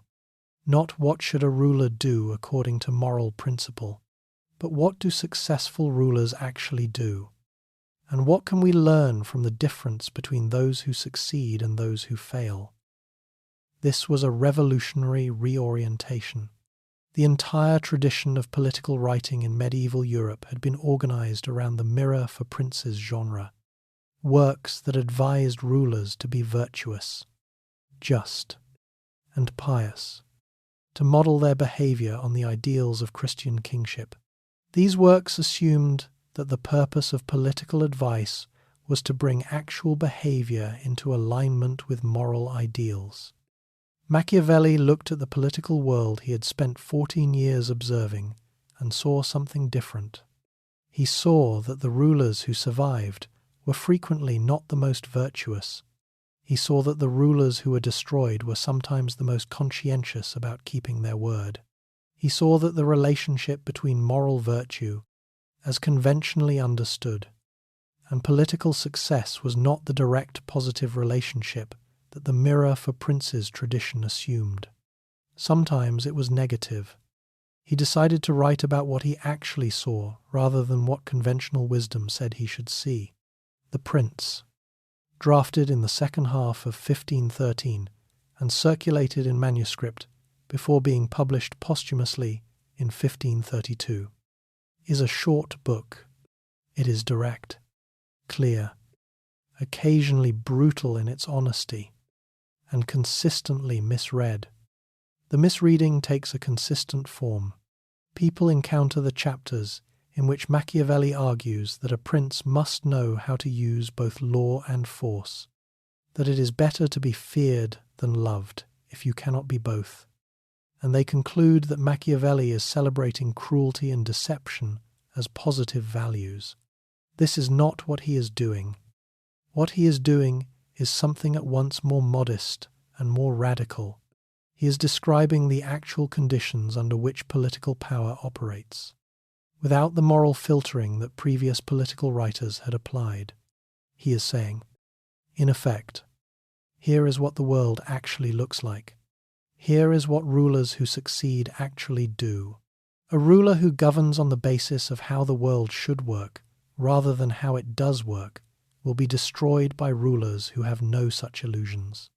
Many serious analysts today, in fields from international relations to organizational management, operate within a framework that assumes the gap between how institutions behave and how they should behave is a legitimate and important subject of study. That assumption feels obvious now. In 1513, it was genuinely radical, and it required someone with Machiavelli's specific combination of classical education, 14 years of direct diplomatic observation, and the particular Florentine habit of empirical thinking to produce it in the form he produced it. He also wrote, during his years of enforced retirement, the Discourses on Livy, a longer and in some respects more fundamental work than The Prince. In it he examined the history of the Roman Republic and drew from it principles of republican government that he regarded as more durable and more admirable than principality. He believed that free institutions, properly constructed and properly maintained, produced better outcomes over time than any individual ruler, however gifted. If The Prince is the book that made him famous and infamous, The Discourses is the book that reveals most fully what he actually believed. The founders of the American Republic engaged seriously with his work. According to records of his personal library, Thomas Jefferson owned editions of Machiavelli's writings. Many political theorists have noted that aspects of James Madison's thinking about faction and institutional design in the Federalist Papers operate in territory that Machiavelli had mapped. Though the intellectual lineage ran through many intermediaries across 2 centuries, the ideas did not travel in a straight line from Florence to Philadelphia, but they traveled, carried in the minds of humanist scholars and political theorists who worked in the centuries between Machiavelli's farmhouse and the American founding. All of this from a man in formal dress in a farmhouse south of Florence, playing cards with bakers in the afternoon and reading Livy by lamplight in the evening. Machiavelli died in 1527. The same year Rome was sacked by the armies of the Holy Roman Emperor Charles V, an event that marked the effective end of the Italian Renaissance as a living cultural force. He had spent his retirement writing the books that would outlast everything else from his era, not because he planned to be remembered, though he hoped to be, but because a man of his intelligence, with nothing left to do but think, had thought as carefully as he could about the things he understood best. Florence had given him the education, the experience, and the particular habit of mind that made those books possible. The world is still reading them. Chapter 9. Michelangelo, Leonardo, and the Florentine Mind. In the spring of 1501, the city of Florence received back from Rome a block of marble that had been sitting in the courtyard of the cathedral works for 26 years. The marble was enormous, 18 feet tall, quarried from Carrara. It had been intended back in 1466 for a series of large figures to be placed on the cathedral's exterior buttresses. 2 sculptors had attempted to work it and abandoned it. The second, Agostino di Duccio, had begun roughing out a figure and then stopped, leaving the block in a condition that contemporary assessors described as badly blocked out and spoiled. Most people who looked at it in 1501 saw a ruined block of expensive stone. A 26-year-old sculptor recently returned from Rome, where he had completed the Pieta that established his reputation across Italy. Looked at it and saw something else. He saw David. The commission was awarded to Michelangelo Buonarroti in August of 1501. He worked on the statue for 2 years and 2 months, largely in secret, behind a wooden screen erected around the block so the work in progress could not be observed. When the screen came down in January of 1504 and Florence saw what had been made, the response required a committee. The committee included Leonardo da Vinci. It included Botticelli, Filippino Lippi, Perugino, and Giuliano da Sangallo. Essentially every significant artist then working in or near Florence. They were convened to decide where to place the statue. The discussions went on for weeks. The final decision was to place it in front of the Palazzo della Signoria, the seat of Florentine Republican government, where it would stand until 1873, when it was moved inside to protect it from weather damage, and a replica placed in its original position. The David is so reproduced now that it requires a deliberate effort to see it freshly. But try. The figure is not triumphant. He has not yet thrown the stone. He is in the moment before action, the moment of decision. And what Michelangelo has captured in the face is not confidence exactly, but concentrated intention. The eyes are focused on something in the distance. The brow is slightly furrowed. The right hand is loose at his side.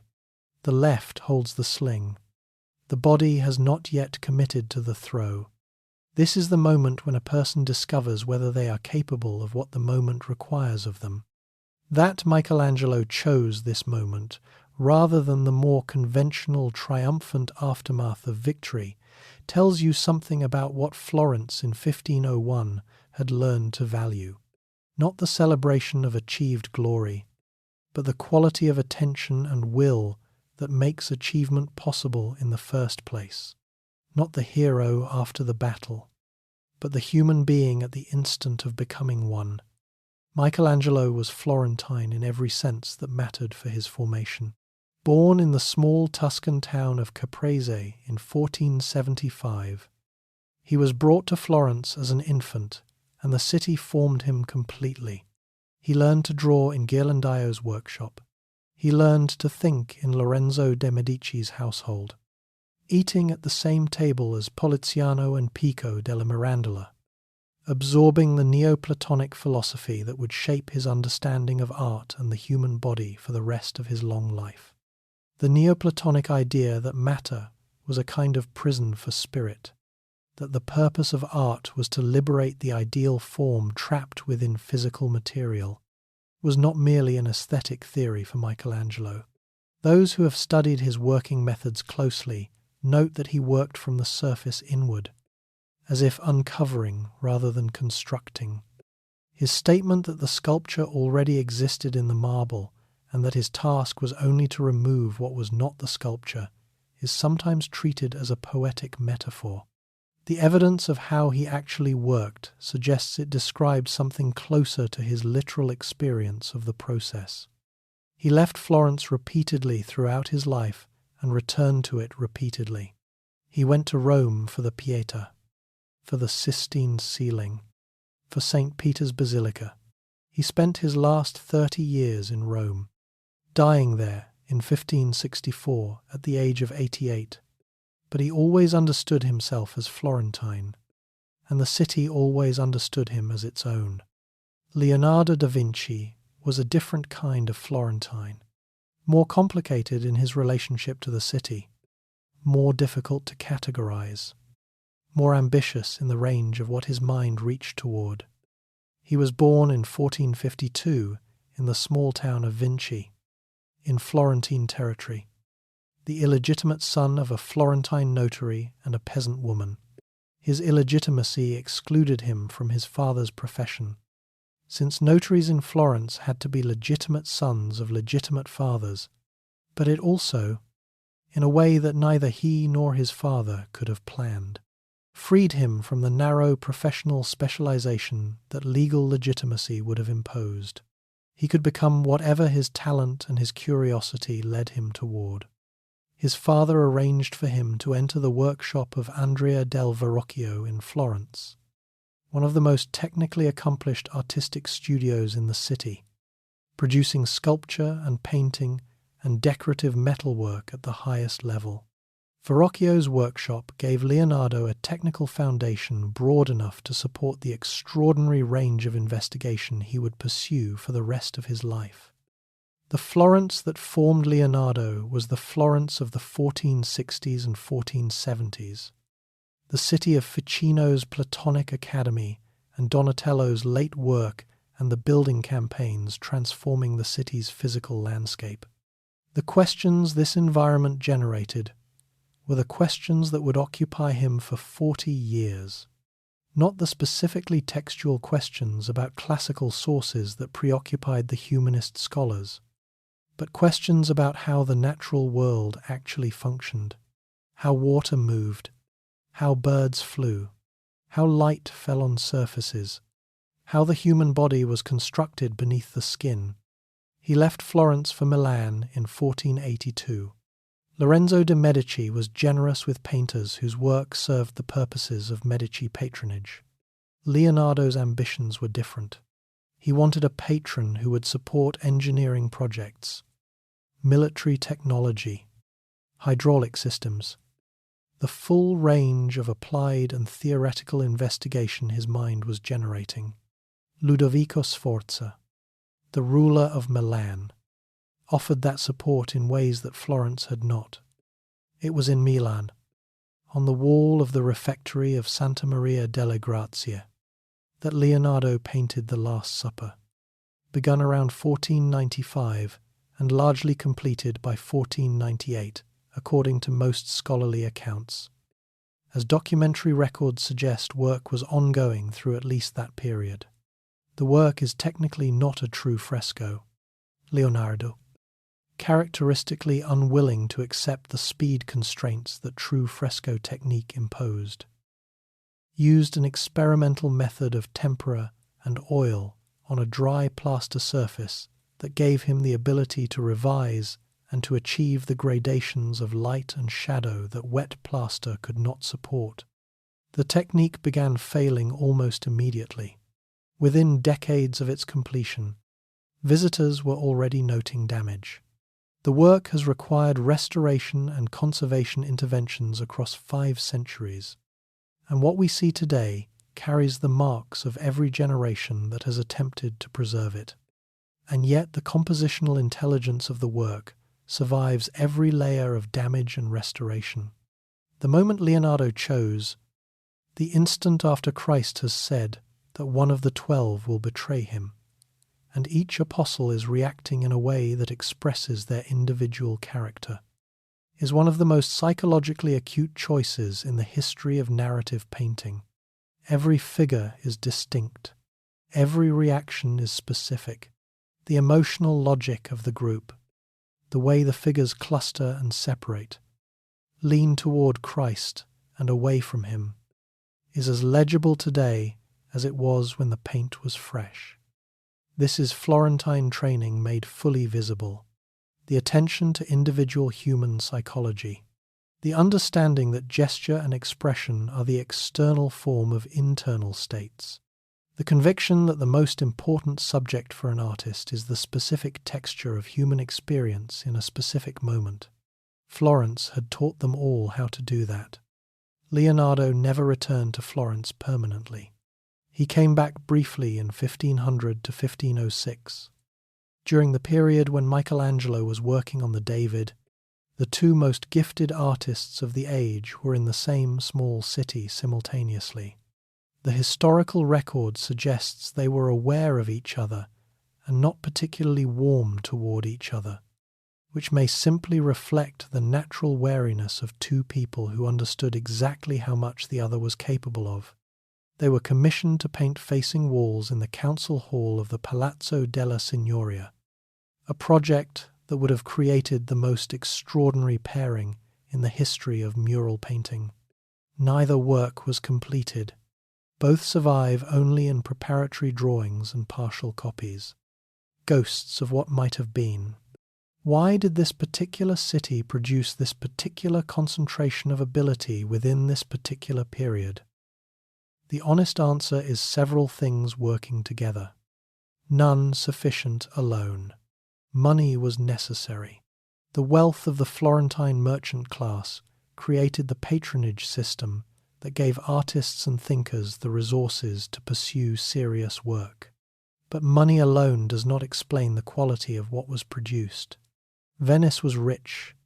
Milan was reich. Neither produced what Florence produced in this period. Competition mattered enormously. The density of talented people in a small city created a competitive environment that pushed quality higher than any individual act of patronage could have achieved. Florentine artists competed for commissions, competed for reputation, competed in the most literal sense when they submitted designs for public projects, and a jury of their peers chose the winner. That pressure was real and it was generative. The intellectual tradition was foundational. 3 generations of humanist scholarship had created a city in which the habit of asking serious questions, of going back to primary sources, of treating the pursuit of understanding as a serious occupation worthy of serious effort, was embedded in the culture at every level. But perhaps what mattered most was something that Florence had not yet lost and would lose within the following century. The boundaries between different kinds of intelligence had not yet been drawn in the ways that later specialized education would institutionalize. Brunelleschi's dome required both engineering knowledge and spatial imagination of the highest order. Leonardo's notebooks move without transition from studies of water turbulence to designs for flying machines to observations about cloud formation to anatomical drawings of the human heart. Michelangelo's understanding of the human body was simultaneously scientific, grounded in careful anatomical study, and spiritual, organized by a theological understanding of what the body meant. These were not divided intelligences, they were unified ones, formed in a city that had not yet separated art from science, theory from practice, the beautiful from the useful, in the ways that subsequent centuries would institutionalize. Florence was among the last places in Western history where a single mind could plausibly attempt to understand everything. As many historians of ideas have argued, Leonardo tried. He came closer than anyone before or since. That he did not fully succeed is less important than that the attempt was possible here, in this city, at this moment. The Florence that produced these men was already beginning to change. The political turbulence of the Savonarolan period and its aftermath, the weakening of the Medici Bank, the shifting of trade routes that was reducing the importance of Mediterranean city-states as Atlantic commerce expanded. All of these were processes that would eventually transform Florence from a center of the Western world into something smaller and more self-contained. But before that transformation completed itself, Florence had one more act of extraordinary ambition to perform. It was coming in the form of an army surrounding the city walls. And the question it would ask was whether a republic that had learned to make beautiful things could also make the decision to defend what it had made with a ferocity that beauty does not naturally produce. Chapter 10. The Last Republic and the Siege. There is a particular kind of courage that does not announce itself with banners or speeches. It lives instead in the decision to keep working when the outcome is already determined by forces larger than anything you can control. To keep defending what you believe in when everyone outside the walls has already decided you are finished. To stand inside a city and choose, with full knowledge of the arithmetic, not to surrender. Florence, in the autumn of 1529, had that kind of courage. Whether it was sufficient is one question. Whether it was strategically wise is another. But it was real, and it was distinctly Florentine. To understand the siege, you need to understand the decade that produced it, because the siege did not arrive without warning. It arrived as the conclusion of a long sequence of political catastrophes building across the Italian peninsula since the French invasion of 1494, accelerating dramatically in the 1520s into something that destroyed the world the Renaissance had inhabited. The Medici had returned to Florence in 1512, restored by the military intervention of a Spanish army acting on behalf of Pope Julius II. The return was not a restoration of the Laurentian Golden Age. It was an occupation dressed as a homecoming. The Medici who came back were harder, more openly autocratic, less willing to maintain the careful fiction of republican governance that Cosimo and Lorenzo had cultivated. Giovanni de' Medici became Pope Leo X in 1513. His cousin Giulio became Pope Clement VII in 1523. Having Medici popes was useful to the family's control of Florence, but it also tied Florentine political fortunes to the larger disasters of Italian papal politics in ways that would prove fatal. Those disasters arrived on May 6, 1527. The army of the Holy Roman Emperor Charles V, including Spanish regular soldiers and German Landsknecht mercenaries who had not been paid, moved on Rome. What followed was one of the most traumatic events in the history of Western civilization. The city that had been rebuilt over the previous century into the most magnificent urban environment in Europe was systematically looted. Churches were desecrated. Archives were scattered. Pope Clement VII fled to the Castel Sant'Angelo and watched from its ramparts as the city burned below him. The political shock reached Florence within days. The Medici were associated with the papal cause that had just been catastrophically defeated. The population of Florence, which had never been fully reconciled to Medici autocracy, and which maintained a strong institutional memory of the republican tradition, moved quickly. In May of 1527, Florence expelled the Medici for the second time and restored the Republic. The Republic that emerged was more radical, more religiously intense, marked by the continuing influence of Savonarola's memory among a significant portion of the population even 30 years after his death. The Great Council was restored. The atmosphere was simultaneously exhilarating and frightened. The atmosphere of a city that knows it has made a decision that powerful enemies will not forgive. Those enemies organized with the speed that only the truly powerful can manage. Pope Clement VII came to terms with Charles V in the Treaty of Barcelona in June of 1529. Among its provisions, Charles would restore the Medici to Florence. In exchange, Clement would crown Charles as Holy Roman Emperor. Florence learned what was coming in the summer of 1529. The arithmetic was unambiguous. The city held somewhere between 40,000 and 60,000 people according to various historical estimates, roughly comparable to a mid-sized American city of the period, but without the military infrastructure that modern states provide. The imperial and papal force being assembled against it would number somewhere between 40,000 and 50,000 trained professional soldiers. Florence was going to lose. What Florence did with that knowledge is what makes the siege one of the most remarkable episodes in its history. It decided to fight anyway. Michelangelo Buonarroti was appointed to oversee the Florentine fortifications in April of 1529. This detail stops you if you think about it carefully. Florence, facing an imperial army, chose the man who had carved the David and painted the Sistine ceiling to design its defensive works.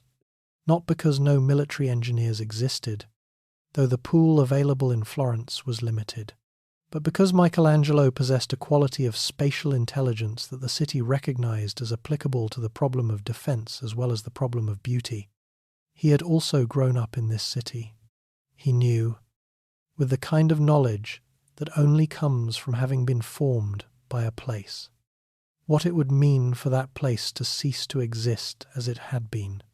He worked on the fortifications through the spring and summer, designing earthworks and bastions adapted to the specific geography of the hills surrounding Florence, incorporating the latest thinking about how to resist artillery, which had changed the mathematics of siege warfare in ways that made medieval walls largely obsolete.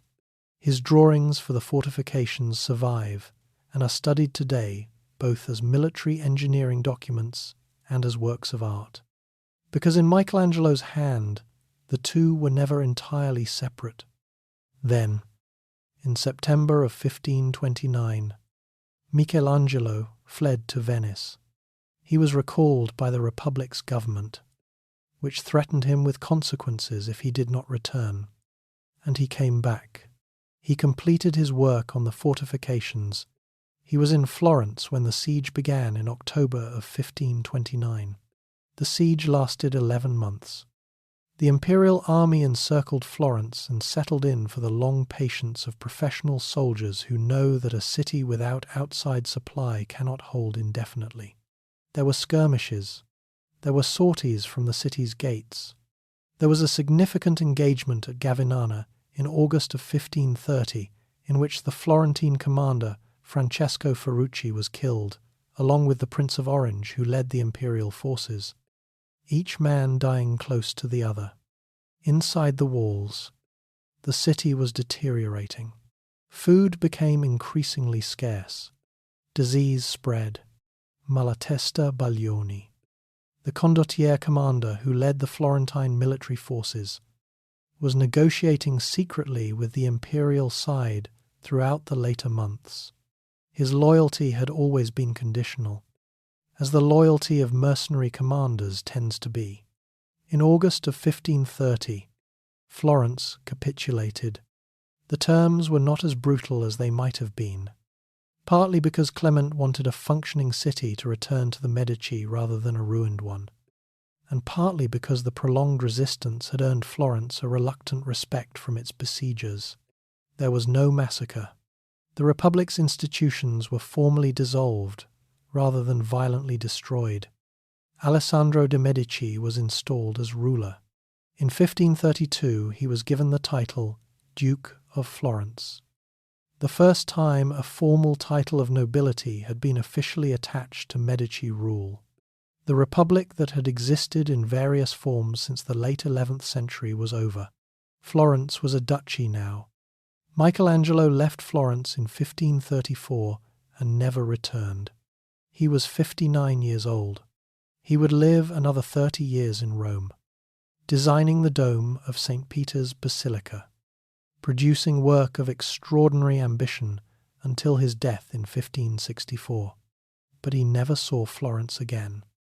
He carried it with him for those 30 years, in the quality of attention he brought to the human form, in the competitive ferocity that the Florentine environment had trained into him so thoroughly that it remained operative even when there was no one left to compete against, in the Neoplatonic seriousness with which he approached every commission, the belief that the physical surface of things pointed toward something deeper, that it was the artist's task to reveal.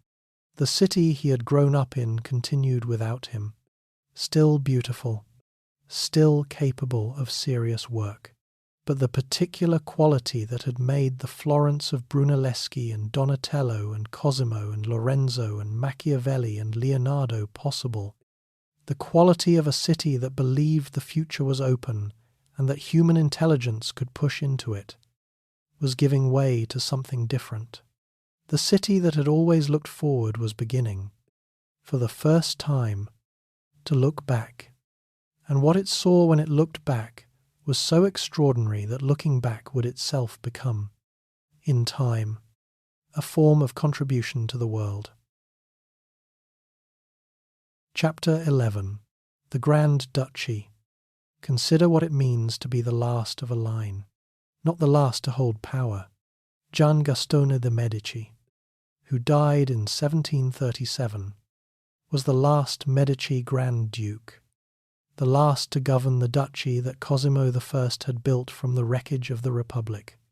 He died without heirs, and the Grand Duchy passed to the House of Lorraine as the great powers of Europe had arranged.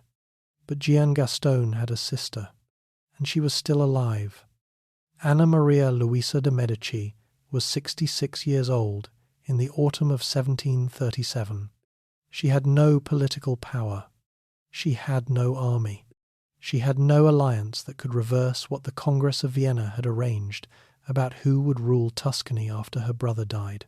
She was the last surviving member of a dynasty that had shaped Florence for 350 years, and she was living in the Palazzo Pitti watching the transfer of power to people who owed her family nothing. What she had was the collection, the paintings accumulated across 3 centuries of Medici patronage, the sculpture, the decorative objects, the manuscripts and drawings and antiquities distributed across the buildings and storage rooms of Florence in a quantity and quality that had no equivalent in private hands anywhere in Europe. The Uffizi Gallery, the Bargello, the Palazzo Pitti itself. The new rulers wanted it. Other courts wanted it. There were parties who would have been delighted to see portions of it dispersed to Vienna or Paris, or the collections of the great noble families of Europe. Anna Maria Luisa said no. In an autumn afternoon, in 1737, she signed a document that historians call the Family Pact. She gave the entire Medici collection, every painting, every sculpture, every object, to the city of Florence and to the Tuscan state. The single condition she imposed was absolute. Nothing could ever be removed from Florence. The collection was, in her words, for the benefit of the public and for the attraction of the curiosity of foreigners. Read those words carefully. Not for the glory of the dynasty, not for the honour of the church, for the benefit of the public, for the attraction of foreigners.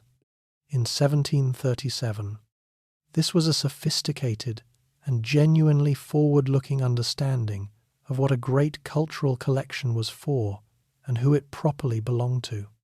She was not a woman who had governed armies or reshaped political maps. What she did on that autumn afternoon was the final and most durable act of Medici power. She made the collection permanent. She made it public. She made it Florence's forever. She then lived 6 more years, long enough to see the transfer carried out according to the terms she had set, and died in 1743. She was the last surviving member of the Medici line. But to understand what she was preserving, and why it mattered so much that she preserved it, you need to understand what the century before her death had contained, because the Grand Duchy period, which is sometimes dismissed as a long decline from the heights of the Lorenzo years, contained at least one figure whose work changed the world as fundamentally as anything produced in the 15th century. And that figure had been working right here, in Florence, under Medici patronage, looking through a lens at the night sky and seeing things that would get him condemned by the most powerful institution in Europe. Galileo Galilei was born in Pisa in 1564, the same year Michelangelo died in Rome. He spent the most productive years of his scientific career in Florence. Appointed as philosopher and mathematician to the Grand Duke Cosimo, the second de' Medici, a title designed to remove him from the constraints of university employment and give him the freedom to pursue whatever questions his mind generated. The support he received from the Medici allowed him to do work that would have been considerably more difficult under direct ecclesiastical supervision. Using a telescope he had constructed and refined, he gathered observational evidence that powerfully supported the Copernican model of the solar system, in which the Earth moves around the Sun rather than the reverse. His observations of Jupiter's moons, of the phases of Venus, of sunspots, each contributed to a picture of the cosmos that the existing Earth-centered model could not accommodate. He did not offer mathematical proof in the sense that later physics would require. He offered something that was, in the context of his era, more immediately challenging than proof. He offered visible, reproducible evidence that the official picture of the universe was wrong. On the morning of February 11th, 1633, an old man of 69, nearly blind, stood before the Inquisition in Rome and heard himself read the terms of his required abjuration.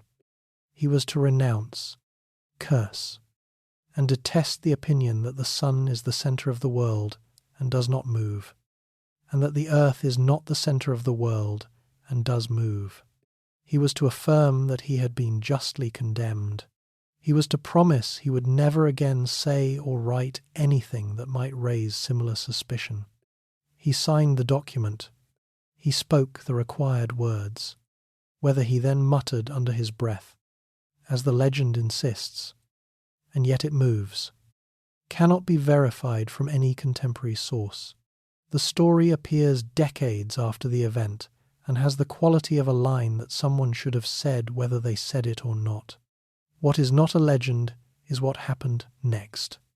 He was condemned in Rome, but allowed to serve his sentence under house arrest at his villa at Arcetri, outside Florence, where he spent the last 9 years of his life continuing to work, dictating to his student Vincenzo Viviani as his sight failed completely. He died in 1642. Now consider the thread that connects Galileo to Anna Maria Luisa, and threw her back to the world that Cosimo de' Medici had built 2 centuries earlier. Cosimo had created the Platonic Academy and argued, through Ficino, that investigating the world through human reason was a form of divine obligation rather than impiety. Leonardo had extended that argument into the study of natural phenomena with an empirical rigor that was new. Galileo extended it further still, into a mathematical precision that transformed investigation into something reproducible and verifiable by anyone with the right instruments. Each of them was doing the same thing in a different domain, looking at the world as it actually was rather than as authority said it should be.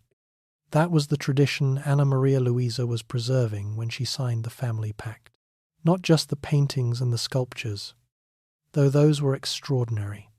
She was preserving the physical evidence of a way of thinking that Florence had helped develop and that the world had inherited.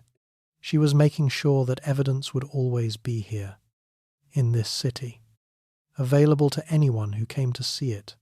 The Medici Grand Dukes who presided over this period were different from their 15th century predecessors.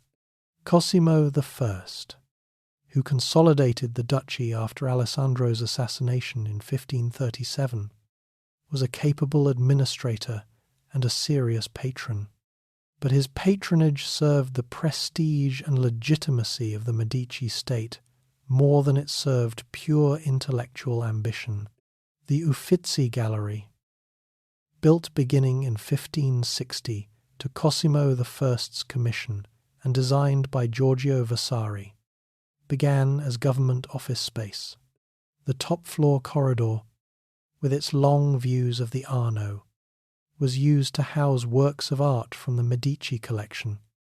What began as a private princely collection displayed in government offices became, over the following century, something without real precedent. The collection grew to a size and quality that exceeded anything in private hands in Europe. Artists came to study it. Scholars came to examine it. The Uffizi became, in practice, if not in formal designation, among the first institutions in the world recognizable to a modern eye as a public art museum. Anna Maria Luisa made that informal reality permanent. A single woman, the last surviving member of a dynasty, making a decision that would define what Florence was for the next 3 centuries and beyond. Not a battle won, not a treaty signed, a gift given, with one condition attached: nothing leaves Florence. Chapter 12. Napoleon, Unification, and the Modern City. On a cold morning in October of 1865, a government clerk named Angelo Bargioni arrived at his office in Turin, packed the contents of his desk into a wooden crate, handed his keys to a colleague, and walked out into a city that was simultaneously celebrating and grieving. Celebrating because Italy had just declared Florence its new capital. Grieving because Turin, which had been the capital of the unified Kingdom of Italy since its founding in 1861, was losing that status after only 4 years. Bargioni's situation was not unusual. Thousands of government workers, diplomats, and foreign embassy staff were about to move south.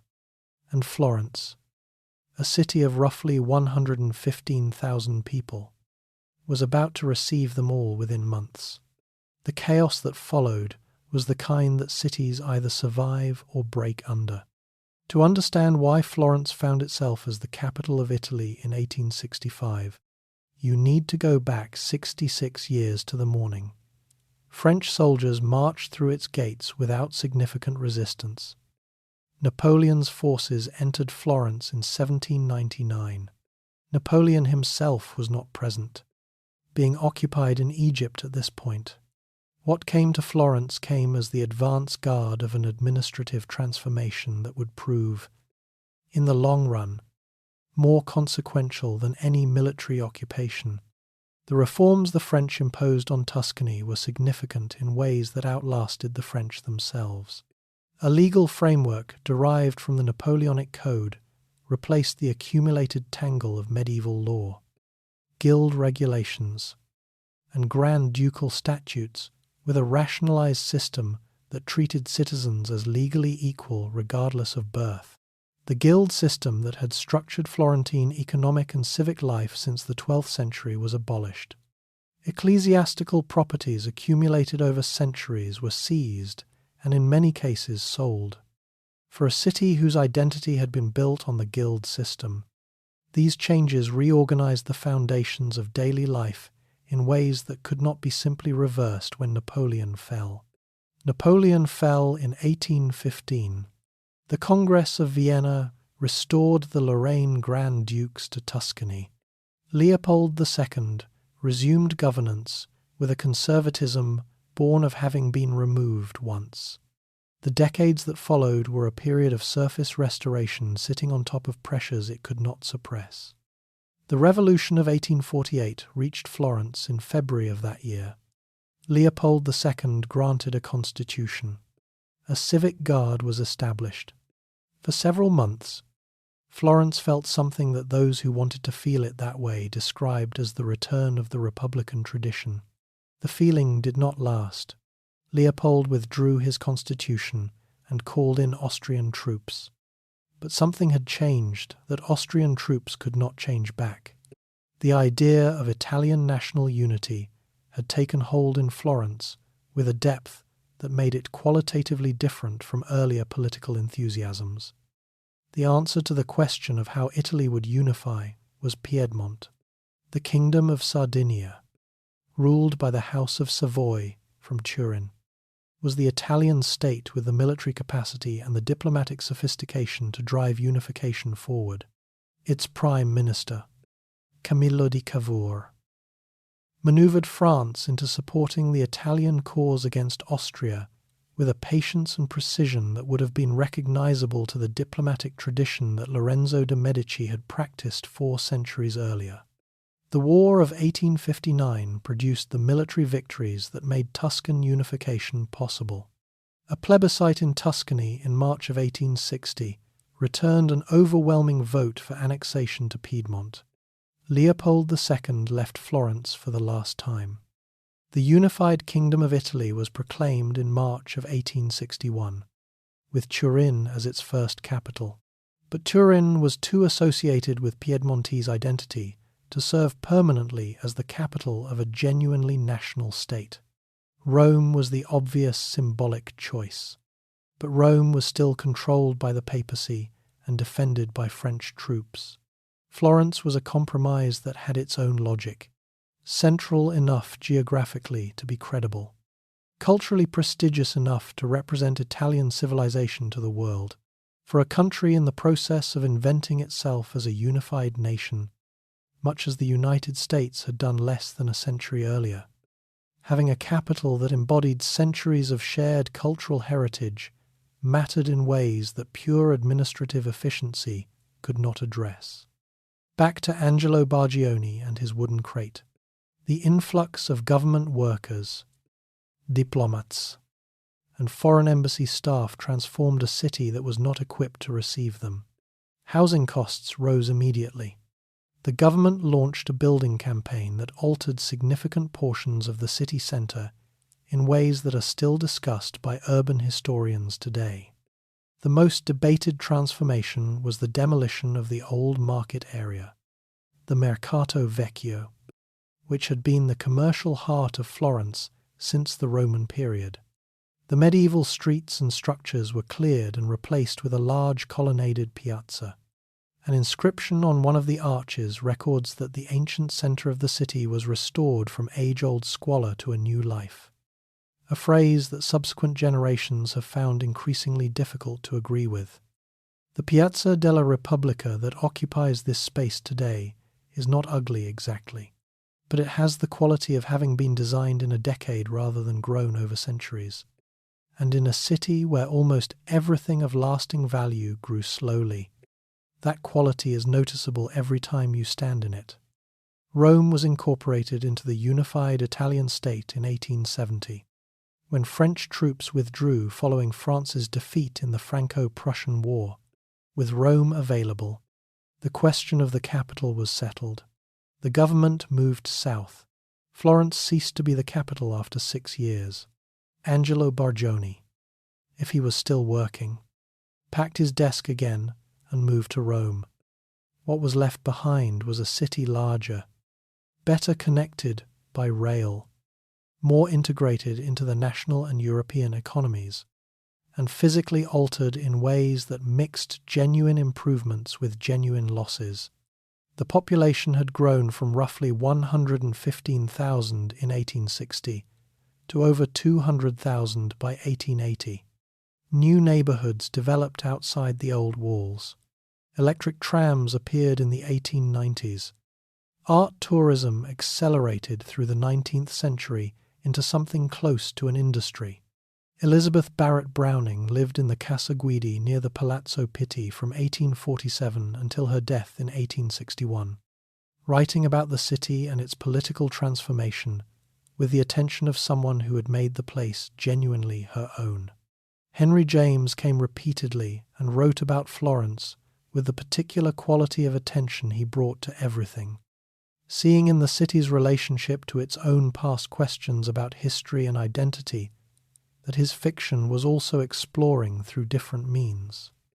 Florence was developing the institutional apparatus of a city that understood its primary contribution to the modern world was not what it would make next, but what it had already made and needed to preserve.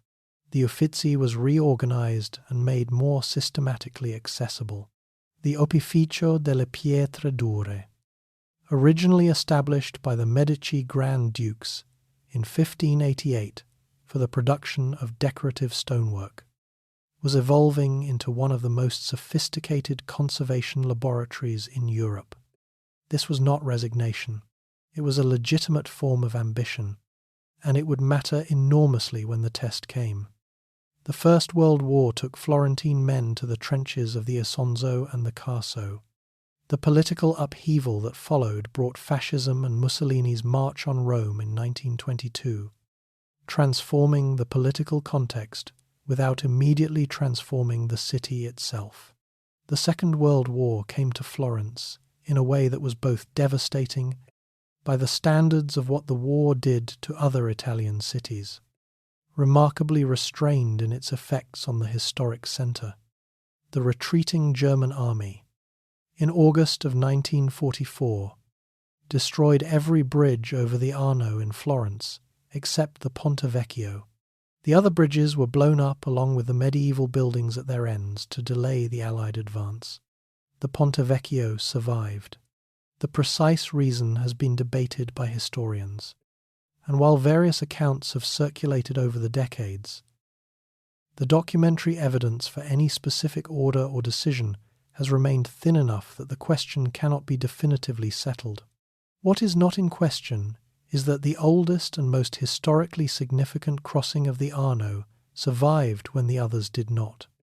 The Santa Trinita was rebuilt in the post-war years with painstaking fidelity to the original design, using surviving fragments of the original stone and historical documentation to recreate Bartolomeo Ammanati's 16th century structure as closely as possible.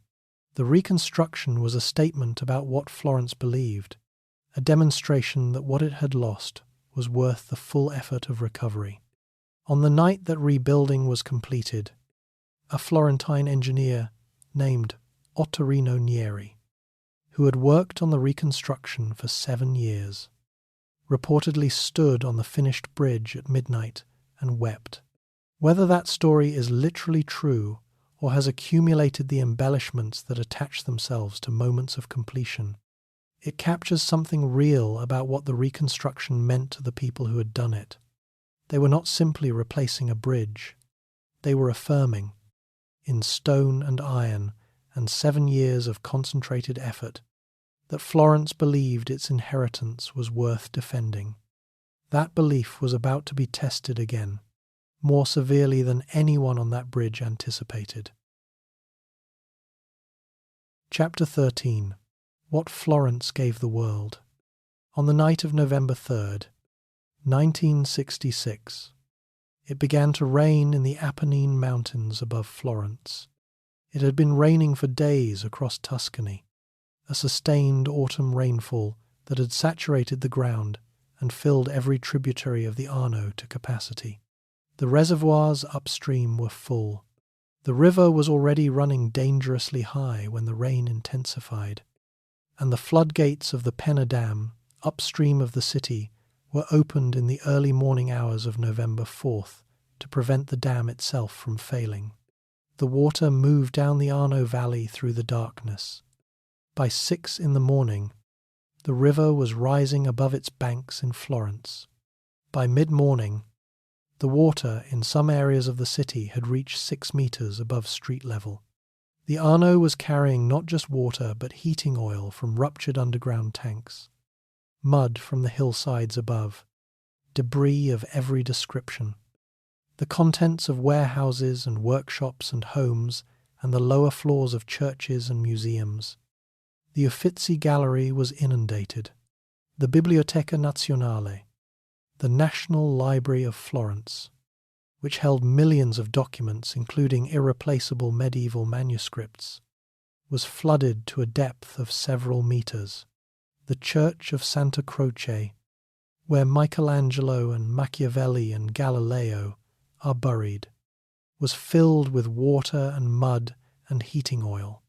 The Cimabue Crucifix, a painted cross from around 1275, that is among the foundational works in the history of Western painting, was submerged and emerged covered in mud, with the majority of its painted surface damaged or destroyed according to conservation assessments made in the weeks that followed.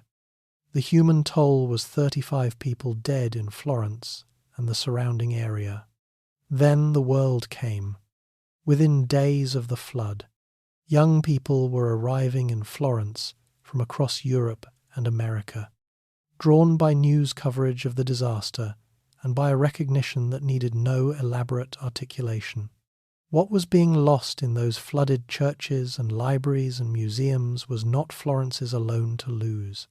Students of art history, young conservators, volunteers with no specific expertise but willing hands came from Britain and Germany and France and the United States and dozens of other countries. They were called the Mud Angels, gli Angeli del Fango. They worked in the libraries pulling waterlogged books and manuscripts from the mud, passing them hand to hand in human chains to any dry space available. They worked in the churches helping to move damaged paintings and sculptures to conservation facilities. They worked in the cold and the dark, in buildings that smelled of heating oil and river mud, with a particular concentration of people who understand that what they are handling is irreplaceable, and that what they do in this specific moment is the difference between survival and loss. A painting pulled from the mud, the surface cleaned carefully, holding your breath until the image appears. 500 years of human effort and human vision, either still there or gone forever, and you will know in the next few seconds. That was what the Mud Angels were doing, in the dark, in the cold, for weeks. What they were saving was not simply property, not simply the cultural assets of an Italian city that had had the misfortune to flood.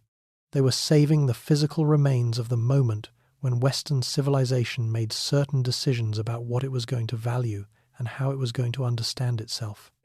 The manuscripts in the Biblioteca Nazionale were not merely old documents. They were the primary sources from which every subsequent understanding of the Renaissance had been built. The paintings in the Uffizi storage were not merely valuable objects. They were the physical evidence of how human beings in the 15th century had learned to see. A student standing in a flooded Florentine library at 3 a.m, passing a 900-year-old manuscript hand to hand to keep it from further damage, was not doing it for Florence specifically. They were doing it for something that Florence had given the world and that the world recognized, in that moment, as its own. The conservation work that followed lasted for decades and in some cases continues today. The Cimabue crucifix required years of painstaking restoration using techniques that conservators developed specifically for the damage it had sustained. New methods of drying and treating water-damaged paper, developed during the recovery of the Biblioteca Nazionale's manuscript collection, became standard practice in conservation laboratories around the world. The flood was a catastrophe that produced, as a consequence of the response it generated, significant advances in the science of cultural preservation. The Florence that exists today is navigating questions that any city carrying this kind of inheritance eventually faces. Millions of visitors come every year, and on summer mornings, the streets around the Duomo contain more people speaking English and Mandarin and Japanese than people speaking Italian. Residents of the historic centre have watched housing costs rise as properties convert to tourist accommodation. And the question of what it means to be a living city rather than an open-air museum is one that Florentines discuss with the particular passion of people whose identity is inseparable from what is being discussed. These are not trivial tensions.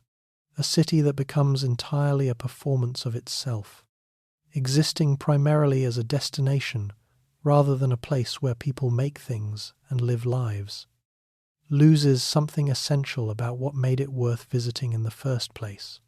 The Florentines who feel this tension are not wrong to name it. But here is what the full length of Florentine history suggests about the question. Florence has navigated this gap before, the city of the Grand Duchy, living within the monument to its own Renaissance achievement.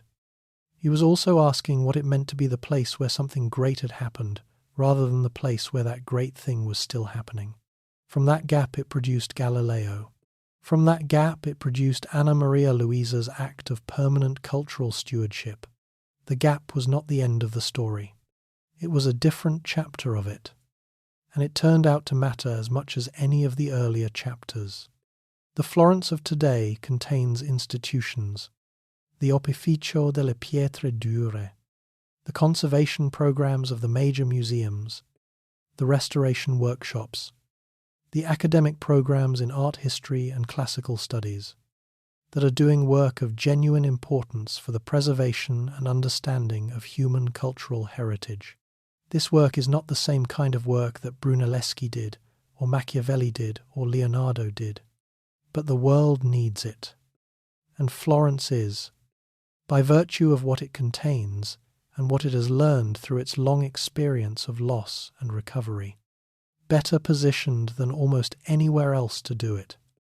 And on the Ponte Vecchio on any morning, the light comes up over the Arno the way it always has, catching the water the way it has done for 2,000 years of people who stood on bridges over this river and thought about what they were doing and where they were going.